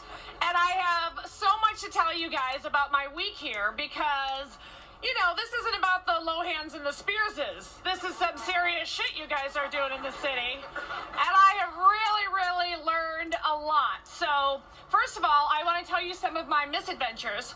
I've been getting in trouble every single day. And it's like Barbara Walters is the entire city of Washington, and I might actually just be leaving in handcuffs today. I'm not sure. But anyway, last night I got to meet lots of senators and Congress. So yeah, basically she pissed off a bunch of people for being normal to politicians, and politicians are incapable of being normal. So she caused controversy when she confronted Republican Congresswoman Michelle Bachmann on her views of homosexuality on a radio show. Oh, I see there's a lot of discourse about the A for ally as urban legend. I distinctly remember one time in college, people got in a huge argument about this because she was a lesbian and she was a lot older. She was saying A is for ally and everyone was like, no, it's for asexual. And she like really disagreed with them. And I remember it was a whole thing. I've definitely seen it way more as asexual. I think maybe people used to more say ally was a part of it. To me, it's not logical for ally to be in there because the whole thing with ally is that you're not in there. I don't know. I'm not going to take a stand on the acronym. I've heard asexual more than I've heard ally is what I'll say. So speaking of people that probably need to be educated about gay rights, Michelle Bachmann. And this was at the 2010 Radio and Television Correspondents Association dinner. And according to Griffin, she asked Bachmann, were you born a bigot or did you grow into it? As a reference to Bachmann's belief that homosexuality is strictly environmental. And Griffin said Bachmann replied, that's a good question. I'll have to think about it. And Bachmann's office confirmed the exchange, but said that Griffin confronted Bachmann after Bachmann approached Griffin to compliment her appearance, which I think is hilarious that Michelle Bachmann was like, I like your hair. And Kathy Griffin was like, were you born a bigot or did you grow into it? And I think that that's exactly what happened.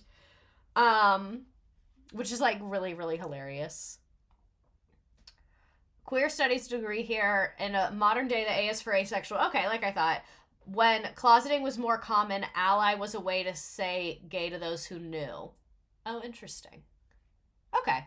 Anyway, so this is Kathy Griffin on The Talk in 2010. We are back having a conversation with Kathy Griffin. Kathy, you actually have a very... I'm always posing. You always look fabulous. All right, can we just have your best red carpet face? Go on. Okay, well, I learned from Paris Hilton, my BFF. And it's this kind of a stance like this, and then it's chin down, and it's... Oh, that's good. It's high sexy. I like it. It works. In my stand-up, of course, it's no holds barred. So if you come see me live, it's stuff that isn't on the D list, isn't in the books, isn't anywhere. But I'm really excited because out of the live shows I'm doing 2 in LA, December 16 and 17 at the Gibson. And the one December 16th at the Gibson, I'm giving my whole paycheck to the Trevor Project. Why does she have a cross necklace on? The Trevor Project is a great And an organization. I voted sticker. And I know friends who work for them. And what it is in the light of all the gay teen suicides, it's one of the things they do is they have phone banks where you can actually call them if you're feeling suicidal. And I've had friends who've worked the phone banks. And I believe that call could actually save a life. And they do other work as well. So there's going to be kind of volunteers in the lobby that night and the next night, the 17th. So the show will be the same offensive, horrible material. Reclaiming Jesus. And coming just straight from hell. But it will benefit a great cause. And if there isn't a Trevor Project in your neighborhood, find a place that has a place. So yeah, like she's done a lot of advocacy work. Where do you get the necklace with the T? Across from where?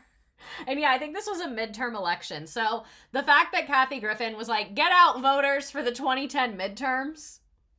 That woman's politically involved. She also started showing what she calls her starvation bikini body. This is what I was talking about earlier when I think it's very admirable that she can be open about her body issues and also make jokes about how she deals with these things that so many other women, and especially women, honestly just people in general and people in Hollywood and in media deal with these things. So she wowed the troops when she wore a camo bikini at the VH1 Divas Salute the Troops concert. And I think what happened is she was with some young celebrity, maybe it was Paris Hilton, and like she made a comment about their bikini bod and they were like, you should wear a bikini. And she was like, are you kidding me? And then she did, and everyone was like, wait, it's actually kind of giving body.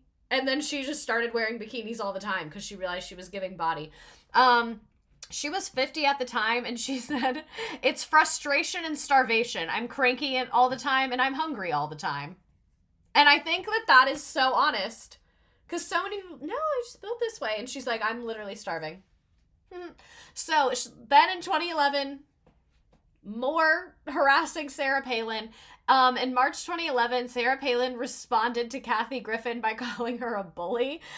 So this is when the show aired of her in Alaska with Levi Johnston, and Sarah Palin was pissed about it. And Kathy Griffin has also made fun of Sarah Palin's kids for being homophobic on Facebook. So, like, if there is a Palin making a mistake, Kathy Griffin's there to point it out. She will never let the Palin family live in peace, and I think that is a great service that she's giving us. She also said that she was dating an NFL player, and then he was like, I am single. So, that's just kind of funny to me. I don't know who this is. Isaiah Mustafa? An NFL practice squad player and an actor. I don't know who this man is. So if he's good or bad, it is what it is. But I think it's hilarious that she literally was like, who is that? In the same interview, she said that she had ended a 4-year relationship with a guy who was just a regular guy with a regular job. She said it was a messy breakup. And then the tabloids later said it was her tour manager who was on the show.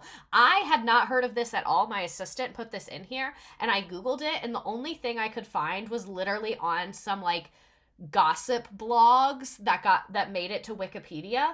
But this is like so allegedly. I kind of low-key don't believe it. Like I do believe it, but I don't believe it.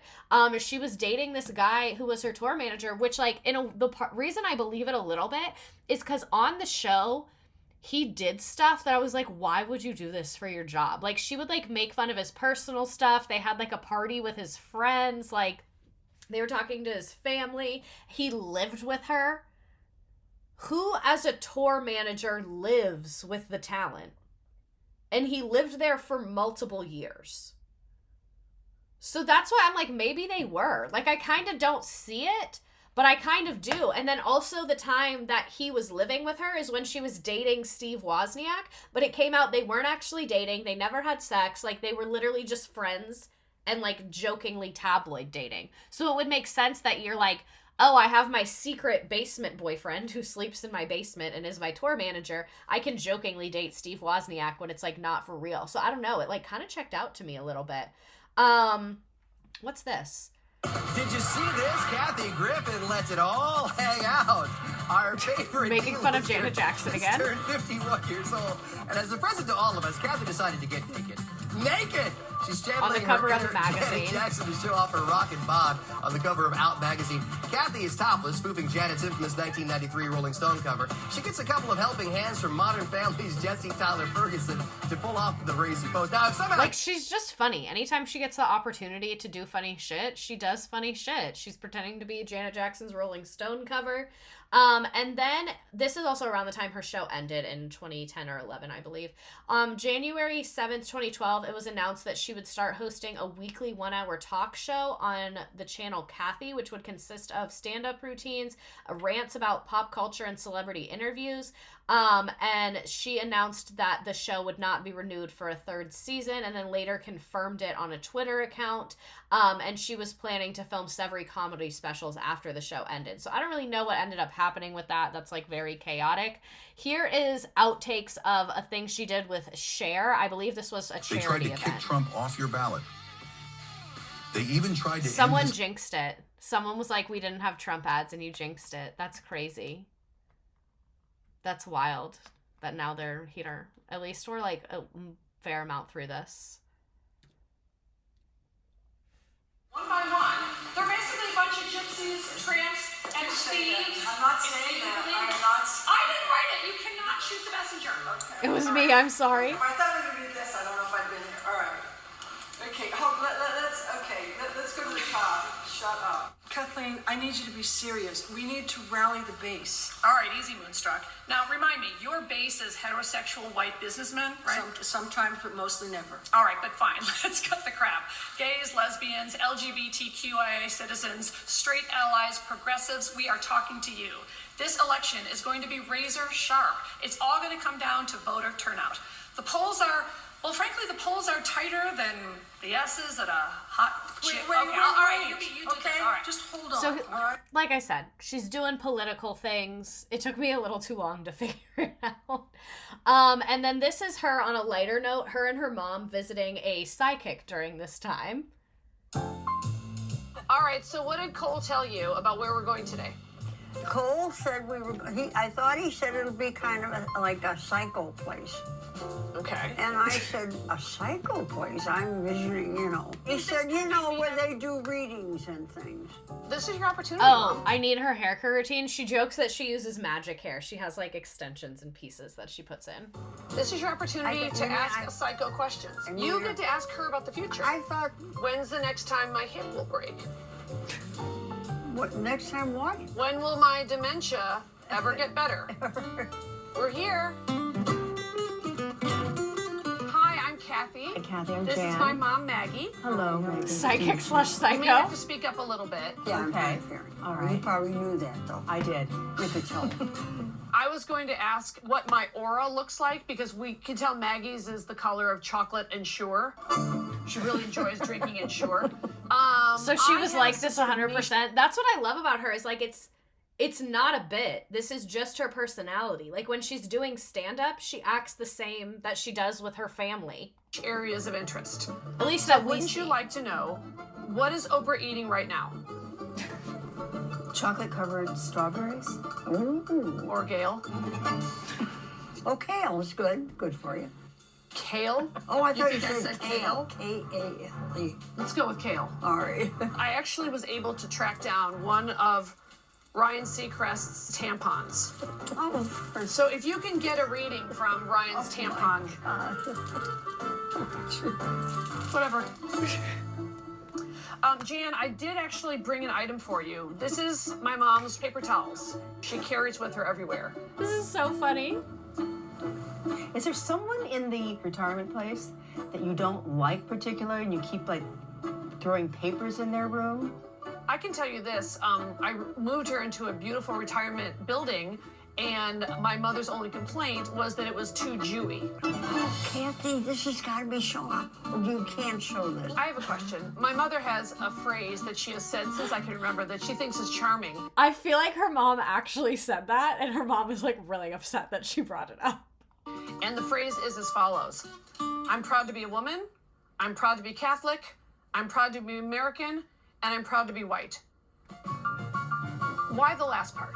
Everybody says things like that. No, they don't. Well, especially if something you look racially insensitive actually, probably when I'm looking at some of those countries, and you see all the kids starving and everything. What is she talking that's, about? That's when I would say it.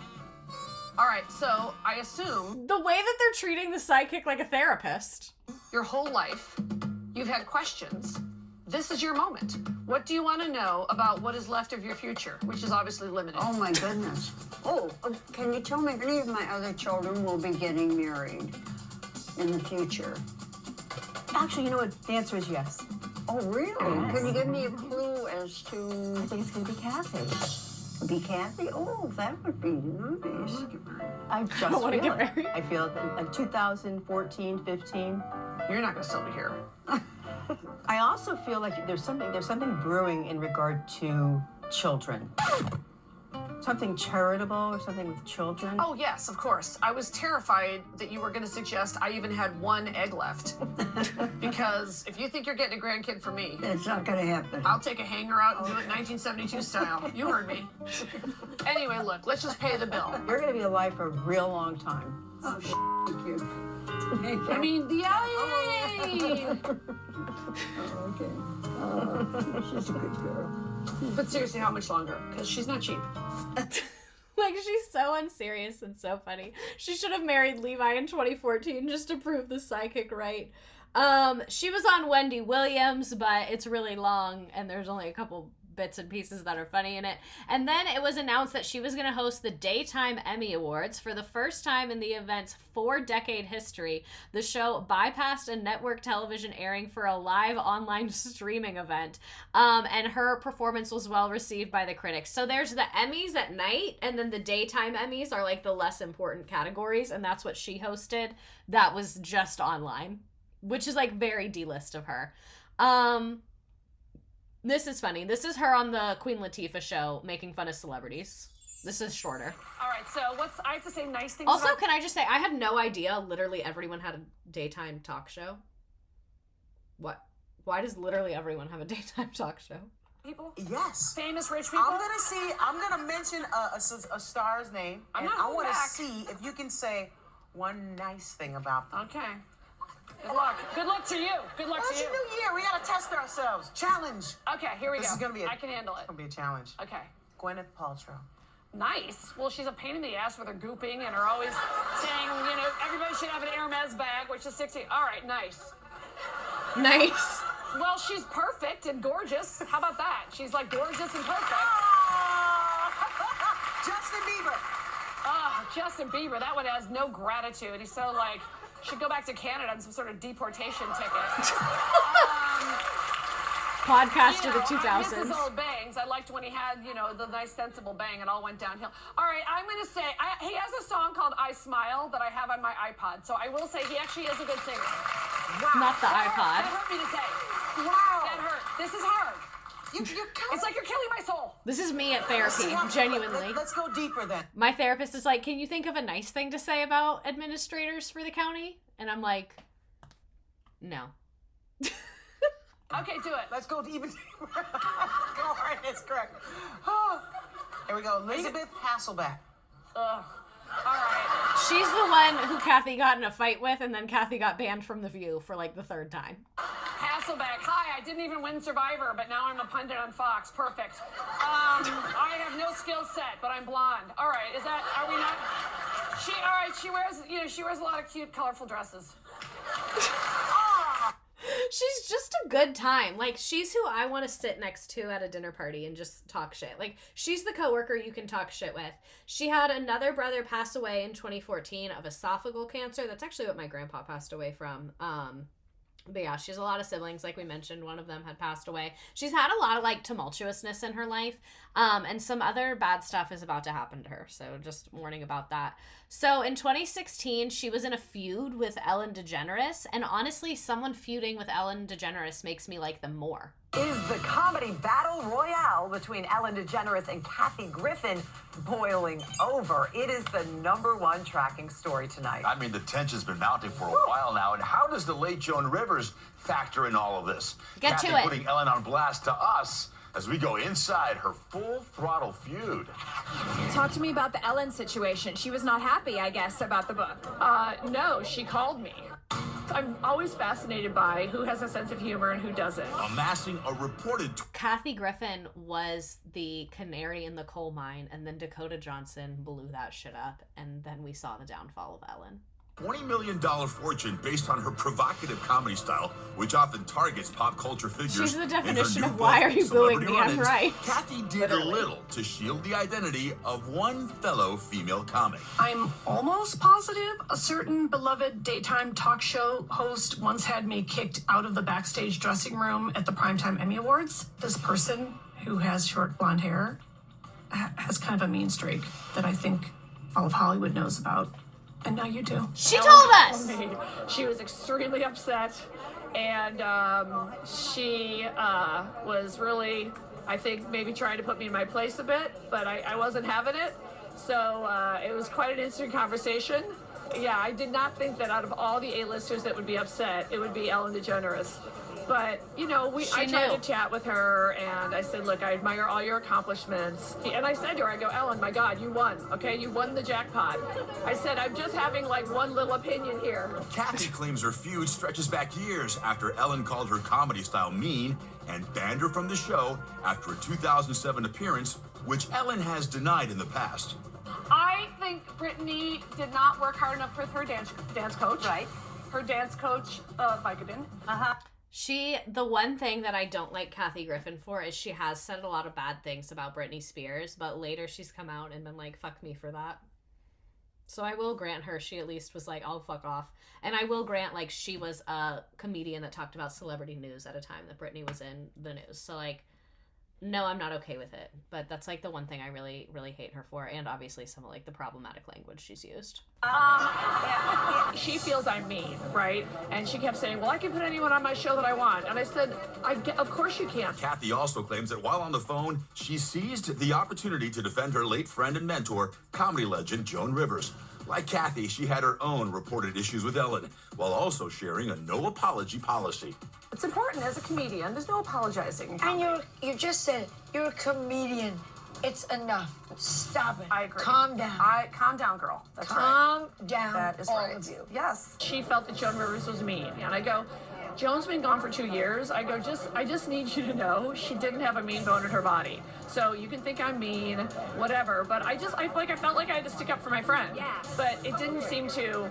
I hate that you can tell she's like genuinely torn up over this, and it seems like it's like actually really having an effect on her. And apparently her and Joan Rivers were very, very, very close.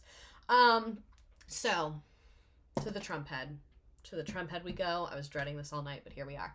In 2017, she posted a video of herself holding a mask styled to look like the severed bloody head of then President Donald Trump. She posted it and wrote, I captioned this, there was blood coming out of his eyes, blood coming out of his wherever, referencing a comment Trump made about Megyn Kelly. The video was from a session with photographer Tyler Shields, who's known for producing shocking imagery. Griffin later took down the image and apologized for saying it, saying that she went too far, and added, I beg for your forgiveness. Which goes against her no apology rule. June 2nd, 2017, an attorney for Griffin said, like many edge works of artistic expression, the photo could be interpreted in different ways, but Griffin never imagined that it could be misinterpreted as a threat of violence against Trump. That was never what she intended. She has never threatened or committed an act of violence against anyone. Griffin said that the Trump family was trying to ruin my life forever, which I do believe. This is the photo. I think it looks fake as fuck. I don't see why anyone freaked the fuck out. I think it is a joke that wasn't like kind of too far and like a bad taste joke, but I think the most that it deserved was like, all right, tone it down. You know what I mean? Just because like it is like a little threatening towards an elected official. I think that's creating some blurry lines, but again, like the most it deserved was some people being mad about it, which is the point of comedy. Some people think it's funny and some people get mad at it. I don't think it should have gone any further than maybe like a week or two of discourse and like a couple people feeling the need to make a statement. So she was completely blacklisted. This is her apologizing for it, and then we'll talk about later she kind of like recanted her apology. Hey everybody, it's me, Kathy Griffin. I sincerely apologize. I am just now seeing the reaction of these images. I'm a comic. I crossed the line. It looks like she's literally making this video like under duress. And I moved the line, and then I crossed it. I went way too far. The image is too disturbing. I understand how it offends people. It wasn't funny. I get it. I've made a lot of mistakes in my career. I will continue. I asked your forgiveness, taking down the image, going to ask the photographer to take down the image, and I begged for your forgiveness. I went too far. I made a mistake, and I was wrong. So yeah, that was her original apology. And then she was dropped by Squatty Potty as the spokesperson. Tough break. She got fired from the New Year's Eve broadcast. And Anderson Cooper said, for the record, I'm appalled by the photo shoot that Kathy Griffin took part in. It's clearly disgusting and completely inappropriate. All of her remaining scheduled tour dates were canceled by the venues. Like, she literally faced... I still have to watch A Hell of a Story. Me too. She literally faced like so fucking much for this. And then here's Andy Cohen like shading her, which I think that this was like, this particularly hurt her because he was her boss for years when she had her show on Bravo, and then he like took her spot and made this comment about her, which I think was just like really rude. Hey, congratulations on the New Year's gig, bro. Thanks, I'm really psyched. Planning it all out. Are you planning it now already? Trying to figure out what we're gonna do. It's a lot of time. 4 hours. 4 hours, man. Yeah. Have you talk to Kathy at all in the meantime? Did you run it by her first before you accepted it? Or... Who? Kathy Griffin. Who? Kathy Griffin. Like, she was one of your, like, highest performing employees with a wildly successful show for 5 years. And you've literally talked shit about Donald Trump, too. I think that was just, like, really rude and gross to handle that in that way. Like, even if you disagreed with the photo, to be like, I don't want to speak about Kathy Griffin right now, would have just been, like, the more respectful way to handle it. Like, to be like, who? When y'all had, like, a very long-standing professional relationship. Like, he very easily could have been like, I'm not going to comment on Kathy Griffin. Thank you. Like, I don't know. I just felt like it was... He kicked her when she was already down. And I think that's shitty. For your old boss to take your job, that was, like, your most biggest thing that you'd ever done. For your old boss to take your job and then make a little bitchy comment about you. That's just, like, makes me really sad for her, because that would really hurt me. And then in an Australian television interview in August 2017, she said, "Stop acting like my little picture is more important than talking about the actual atrocities that the President of the United States is committing," which I think is very real. And then in November, she said, "I take that apology back, by the way. I take it back big time," and said that he had said that she received a lot of bad advice at the time. And I think that was, like... You could tell the video was made in, like, a panic. And then in August 2017, she announced she was going to be going on tour again, titled Laugh Your Head Off, which I think is, like, funny that she's making her own joke about it. And it was mainly an international tour, not really domestic. No one domestically would book her. She literally was like... People had said to her, like, you should move out of the country. Like, you've had a good career, but it's over for you now. Like, you should leave. And she said several shows sold out within a minute of going on sale. And then she ended up doing a North America leg of the tour that was in Canada and did a show in New York as well. So it was mainly international, but then she did come domestic for some of it towards the end. And by that point, it had been like a full year since it had happened. So I think people had calmed down a little bit. October 2017, she uploaded a video titled Kathy Griffin, A Hell of a Story. I'm just going to talk about it. We're not going to watch the whole thing because it's like 40 minutes. Which is about the backlash she received from this photo controversy. And it was the basis for her Hell of a Story concert film. She said she was under a federal investigation by the Justice Department for 2 months. She was put on the no-fly list during that time. She also said that she was put on the Interpol list. The Interpol list is literally for terrorists. And which is the Five Eyes list. She said that she was detained at every single airport on her tour. Every single airport she was detained at. That is insane. And she said she didn't realize how serious the Department of Justice was about her controversial photo until she got a Freedom of Information Act request back. She said, "I recently got a Freedom of Information Act back expressing how serious they were about trying to charge me with the crime of conspiracy to assassinate the President of the United States." So they literally were trying to send her to prison for this. Which is insane. Griffin said it was her own stupidity, thinking that people were really ready to realize the level of dangerous that the former president is. She said that she took the photo alongside other ones that she thought would be on Instagram for 2 days or maybe be put on a gay blog. A few years ago, when she was on The Late Show with Stephen Colbert, she said, "The Secret Service and the U.S. Attorney's Office were putting her under a 2-month investigation and were considering charging her with a crime. This is a real crime, the conspiracy to assassinate the President of the United States." But then she posted it again in 2020. On her birthday, she was like, "Ha!" And then she deleted it again. No one really cared the second time, but I just think that that's funny. So... to make matters fucking worse, while all of this is going on, so she posted the photo in May, she's under investigation, she's getting arrested on tour, her sister passes away. Literally terrible. Her sister passed away from cancer. Kathy had shaved her head in solidarity with her sister in late July, so in the clips of this time, she has very short hair, that's why. Literally, imagine losing your sister while doing the international fallout of the Trump head. Like, oh my God, I feel so bad for her. We are gonna watch the first beginning part of this. Here, let me ban this person. Bye. Cool. Weird. Was I the moderator? Interesting. So anyway, we're not going to watch the whole thing, but we're going to watch the beginning part of this. Hey everybody, it's me, Kathy Griffin, and I come to you today with the tale of two Harveys. Not just Harvey Weinstein, TMZ's Harvey Levin. So some of you may have seen a really vicious interview that my former boss, Andy Cohen, my boss of 10 years, did for TMZ. So TMZ is a blog and it's a guilty pleasure, and I get it.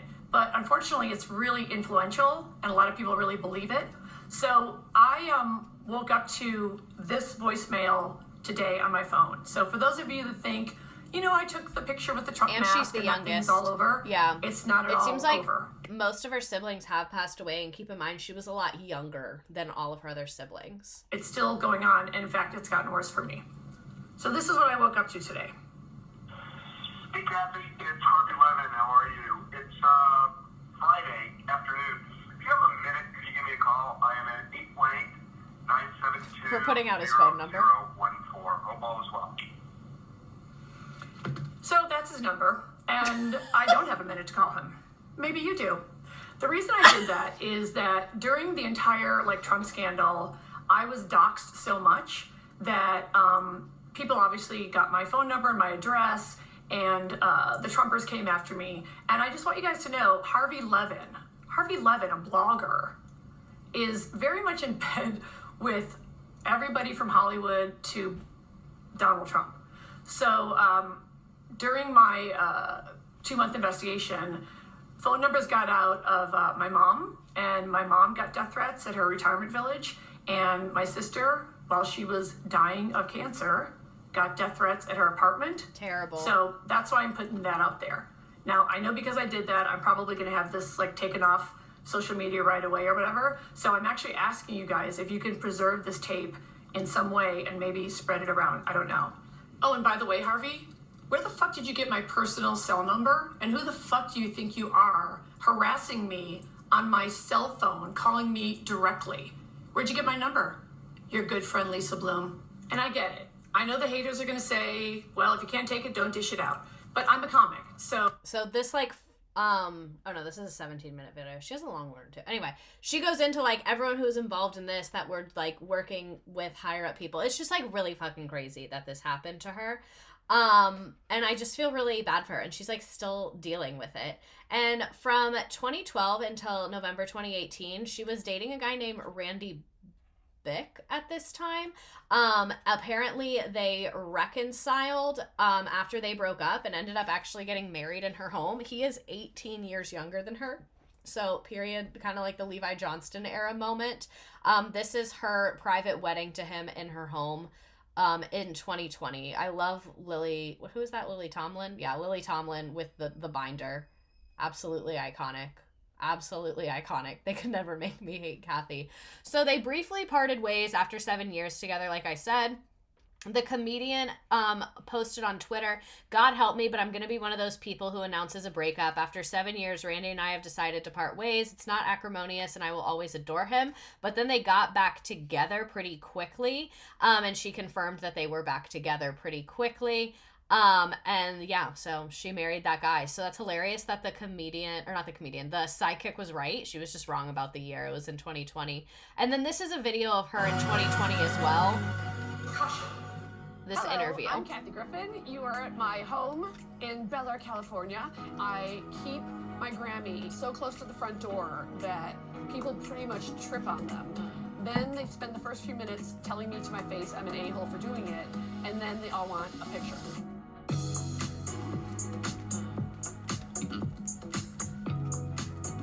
So at least she's starting to get back out there and get interviews years later after the Trump thing. I'm so proud of it because I'm one of only 3 women in the history of the Grammys to win for Best Comedy Album. That's impressive, to be one of 3 women in history to win Best Comedy Album at the Grammys. That's a pretty big accomplishment. And I was nominated 6 years in a row. So I don't even care if this is a pity Grammy. Okay, I'll take it.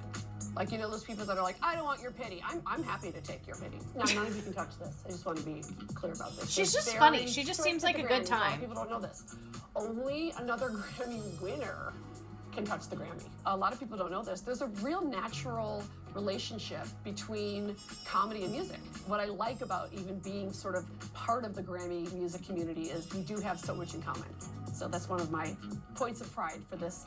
Like, I just think she's, like, in her spirit kind. Like, I think she comes across very, like, raunchy and mean, but I think, like, deep down, she is a sweet, sweet person, and I literally want to cry I debated even including this. I was like, I literally can't talk about it.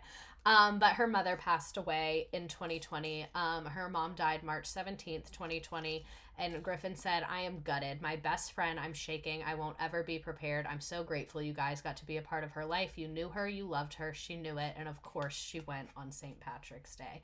Like, that literally just makes me want to cry. Maggie Griffin is such an icon. She lived a very long, happy life. I think her daughter and her had a very unique relationship. I think that she was so supportive. And I think that I'm literally about to cry. I think that she, like, had a very difficult life. Like, one of your children was a drug addict, abusive man. Multiple children passed away in your lifetime. Like, Maggie Griffin went through a lot. So, tip it for Maggie Griffin. We'll pour one out for you, Maggie. Oh my God, I don't even want to talk about this. I want to cry. And then, like, I literally hate the ending of this stream because I feel like, and I'm literally going to cry talking about it, I feel like Kathy Griffin, like, has done so much good in her life and so much work, and life just fucked her so hard.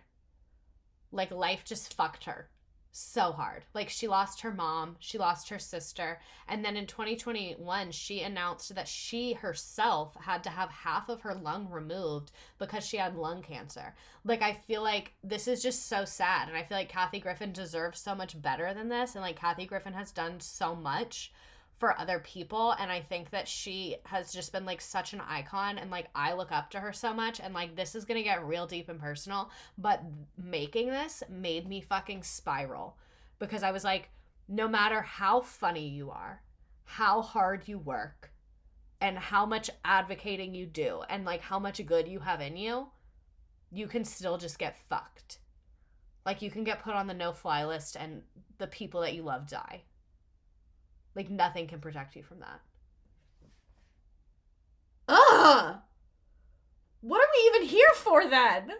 Like, if Kathy Griffin doesn't have her happy ending, like, and it's not over for her, I don't know, it's just a lot.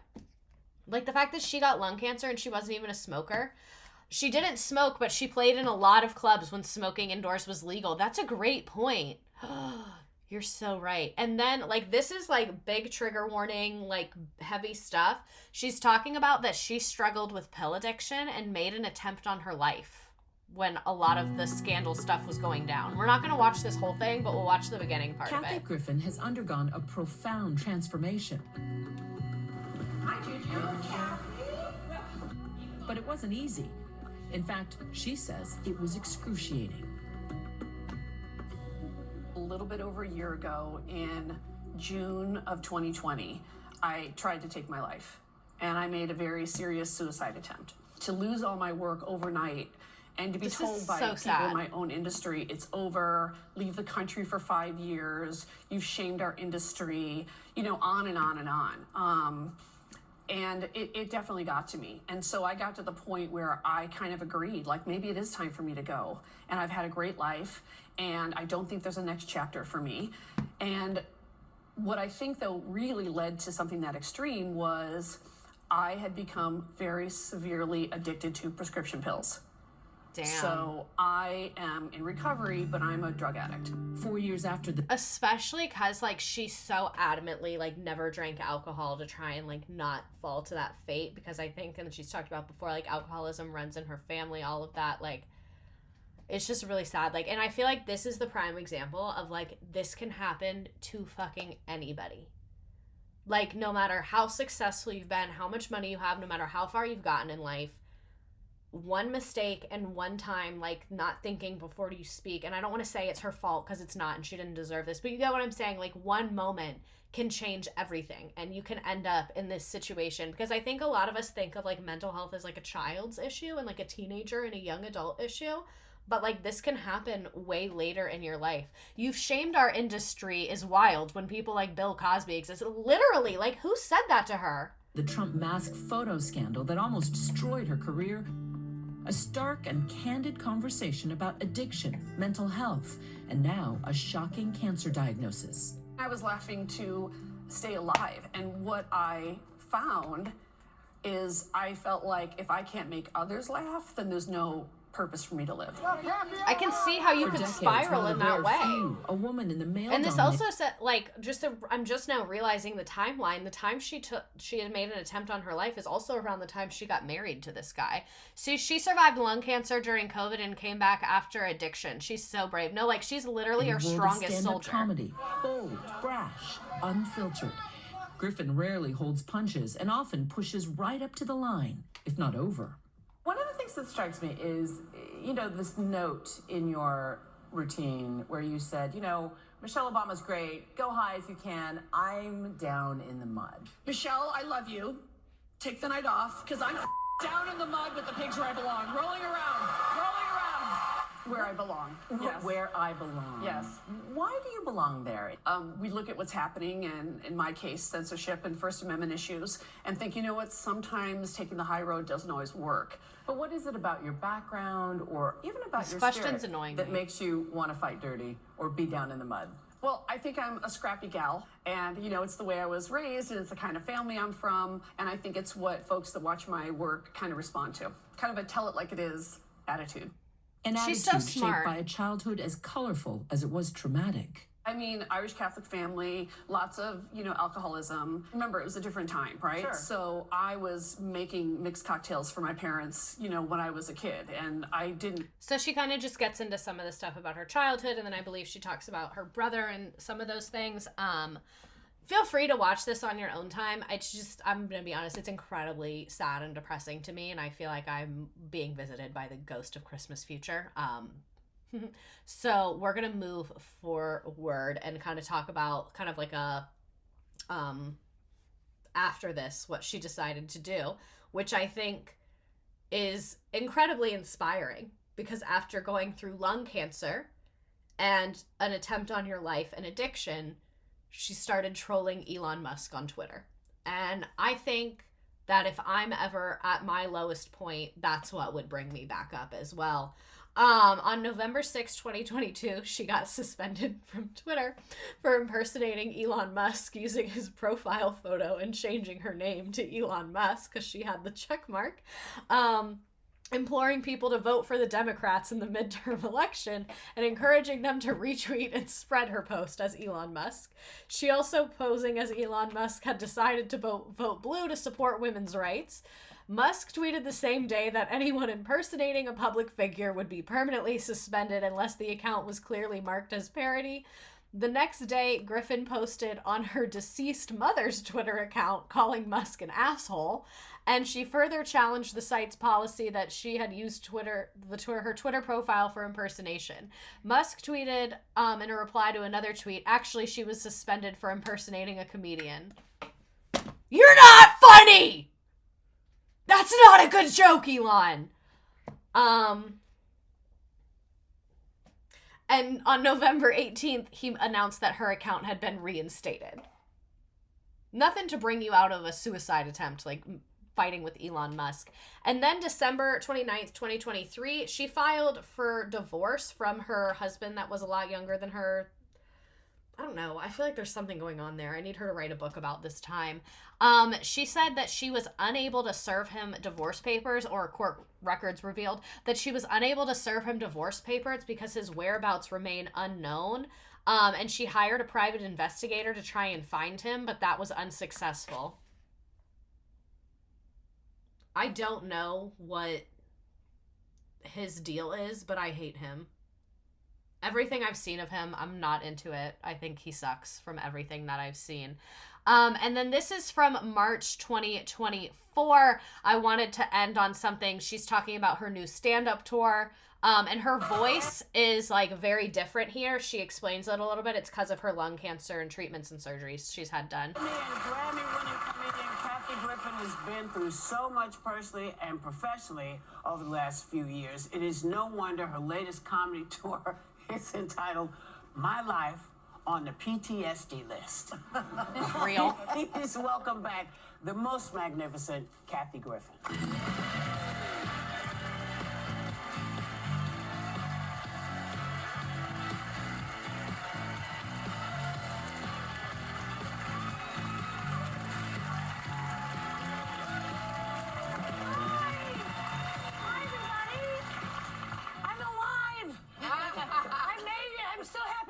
there.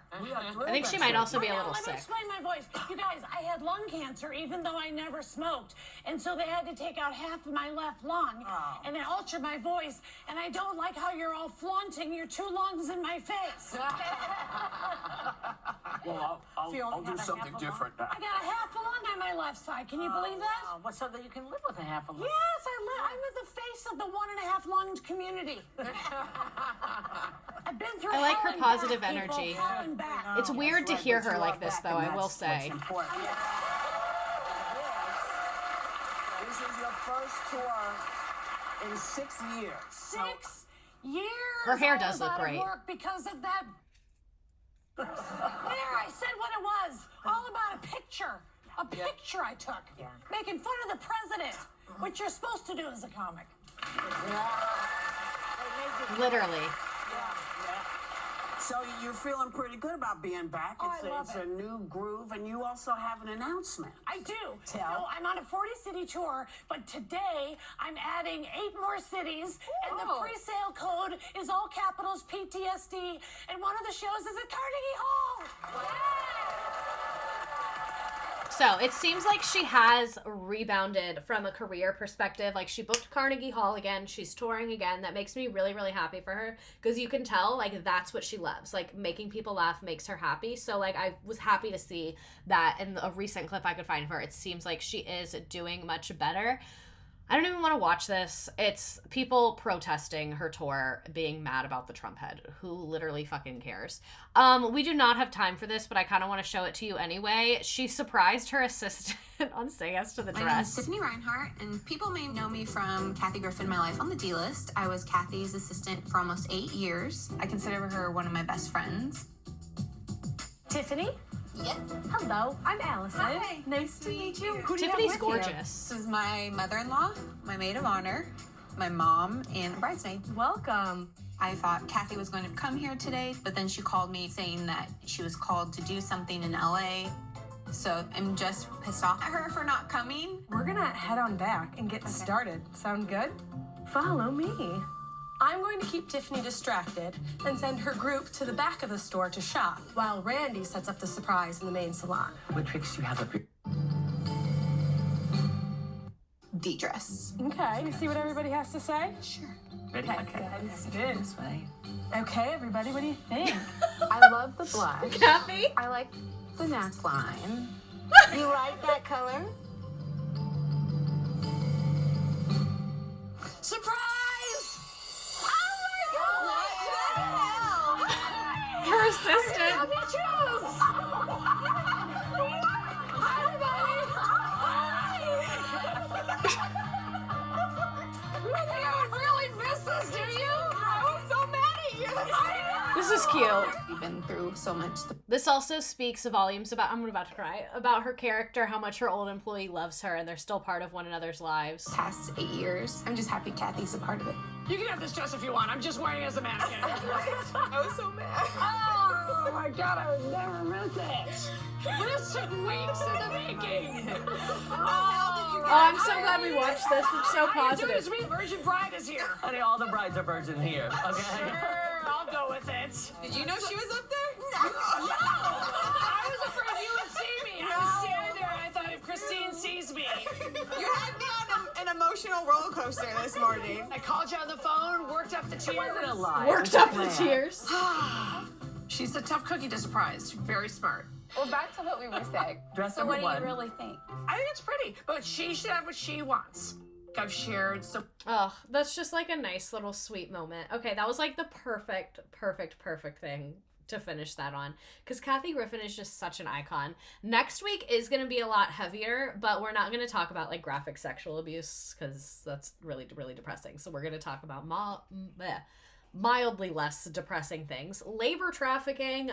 If you do not know, a lot of polygamist and fundamentalist Mormon cults do not pay people for their labor. They traffic children to perform labor, like farm labor and things like that. A lot of the leaders make millions and millions and millions and millions of dollars off of other people. So I want to talk about that, because I think that whenever people talk about these cults, they talk about the sexual abuse and the abuse of women, which is obviously very, very important. And I feel like the labor stuff is always kind of like a a side comment or a side mention, but I think that part of the reason these men are able to abuse women is because they have power and land and money. And this labor is giving them that money. So part of taking down like the structure of abuse is taking away their money. So I want to talk about how they're exploiting people for money. So next week will be a little bit heavier, but we'll finish off with our game as usual. Which one do we want to do? Does anyone have a preference? Let me go ahead and put the link in the chat for people. This is just a for funsies trivia game about what we learned. I'm now remembering I wanted to edit this, and I can't remember if I did that or not, so if it's fucked up, I'm sorry, because there were some duplicate questions in there that I wanted to get rid of, so apologies if anything goes wrong. I hate how it says new and none of them are new. Let's do the beach one, because I want Kathy Griffin to just have an enjoyable day at the beach. So this is just, like I said, a for funsies game. You don't need an account. You don't need to enter your email. You don't need an app. You don't need any of that stuff. The directions are on the screen. Go to join.nearpod.com and then enter that code. Your name will come up if you type it in. So if you don't want your name to be on here, just put something fun and a joke. And I'm glad to hear someone in the comments said, I saw on Instagram she had a procedure and her voice sounds a lot better. Okay, that's good, because I can imagine as a comedian sounding like not yourself, and especially her comedy is so like tone and delivery and verbiage, that would be really tough. So I'm happy for her that kind of got dealt with them some. I hope this is the same way you teach your kids. Very different content, but kind of same thing where like I get distracted and I almost start crying and I like talk about things like, oh my god, nothing will be funnier than when we were learning about the space race and I started Googling about the dog that the Russians put into space, and then I literally was like fully crying at my desk because of the dog, and all my kids were like, you could tell they were looking at each other like, what do we do right now? Like, why is she crying? What do we do? This was such a good topic. I love Kathy Griffin. I just want the world for her. That fucking husband, Rick, was that his name? I don't know where you are, but we're gonna find you. Tonight was just a lot. Honestly, this could have been a two-parter. But the most important thing she's contributed to the world, I think we can all agree. Kathy Griffin, Leadership Academy, Para las Niñas. I do not have an Andy Cohen stream, but he is on the list. Let me read you the list of my schedule now that I have two tabs open. So September 10th, we're doing the labor trafficking in the FLDS communities. September 17th, we're going to be talking about tornadoes. It's going to be like very nature vibes. Think like the Great Lakes stream, similar to that. We're going to talk about tornadoes and the history of storm chasing, because I think like the professional storm chasers are so cool, and I think there's a lot of idiots that think they're storm chasers and aren't. September 24th, Melania Trump. Because why not? Why the hell not? October 1st, Improv Everywhere. This is a comedy group. This is going to be kind of like a TV watching vibe. I was obsessed with them as a kid, and they just have like funny comedy in public that I think is like good trouble. Like it's very like harmless fun that they do. October 8th, we're going to learn about Lake Lanier. Lake Lanier is a lake near Atlanta that is haunted as fuck. It is fucking haunted. And then October 15th, I was thinking maybe Nathan Fielder, but now I kind of want to change that to Andy Cohen. I'm going to change it to Andy Cohen. We're going to change that to Andy Cohen, exactly. So, how many people are in the game? 24 of you? I'm going to go ahead and hit start. I'm being forced to play at gunpoint. Not by me. Sarah Palin's daughter's baby daddy's parking lot. Please. Please. You're just so pressed about the Midwest, and I love it. Am I? Would you live stream the debate with Fraz? I wouldn't be opposed to that, but that would just be hard to work out for like time zone and technology reasons, but I'm not against that. I think it would be more fun if we could somehow do it in person though. I really want us to make like in-person content. It just like doesn't, we live very far. So it just doesn't shake out that way. What is Kathy Griffin known for? I wish I had looked at these questions in advance. I know I did a while ago, but I can't remember if I changed them or I was just like, I should change these. So we're both learning things tonight. And I appreciate you sticking with the technology issues that we had. What reality TV show gave her significant recognition?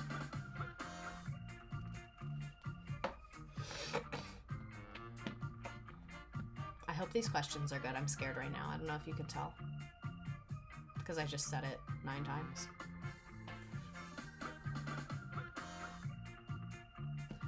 Frasier is my favorite reality show. What year was she born? This one's hard. See, I meant to go through and change some of the year ones. I don't love year questions. I still can't believe she got lung cancer. She did not deserve that. Donald Trump, like, deserved that shit. It was 1960.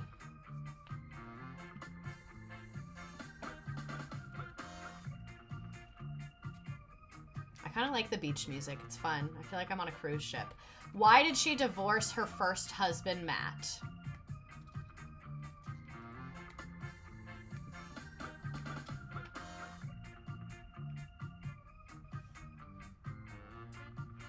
Oh, this thing has been like low-key messed up this entire time.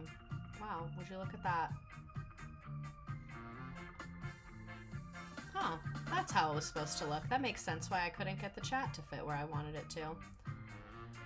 What awards did she win for My Life on the D-List? My little disclaimer has disappeared, but tonight was a pretty non-controversial night. Actually, not really. A lot of people hate her. You get what I'm saying. I only feel the need to have the disclaimer when I'm talking to you guys about stuff that I also teach my class, because I want everyone to be clear that this is different than that. My class doesn't talk about Kathy Griffin, so I'm not really worried about people perceiving me a certain way about that. You know? A Dutch Bros parking lot, welcome back. A Mexican Costco parking lot. I remember when I went to Costa Rica and I saw Walmart and I was like, what are you doing here? Kathy Griffin played a reoccurring role on which show with Brooke Shields? You all are so quiet when you're playing the game because you're all nice and focused. It's kind of cute.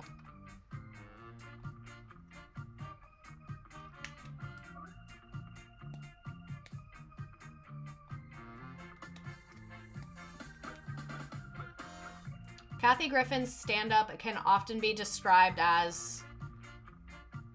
See, I meant to delete this question. This is what I meant to delete. I don't even know what the answer is. I'm sorry. Sorry, guys. Sorry about that. I would say either B or D. Yeah, deadpan or celebrity gossip. Most of y'all got that right. Nice job.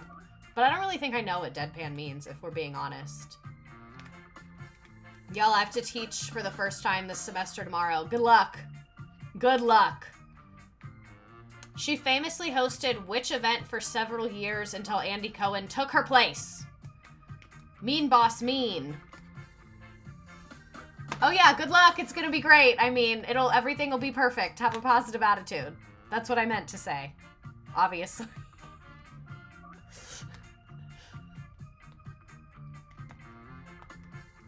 Which president was involved in the controversy with Kathy Griffin in 2017?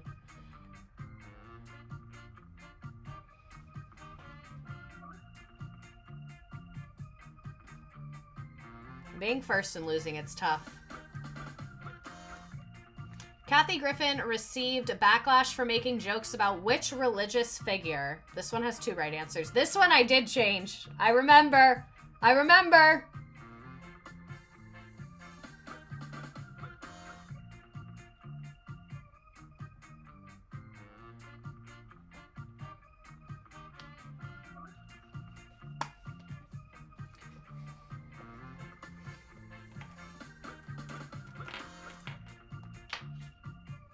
Jesus Christ and Donald Trump. She got a lot of backlash for both of those.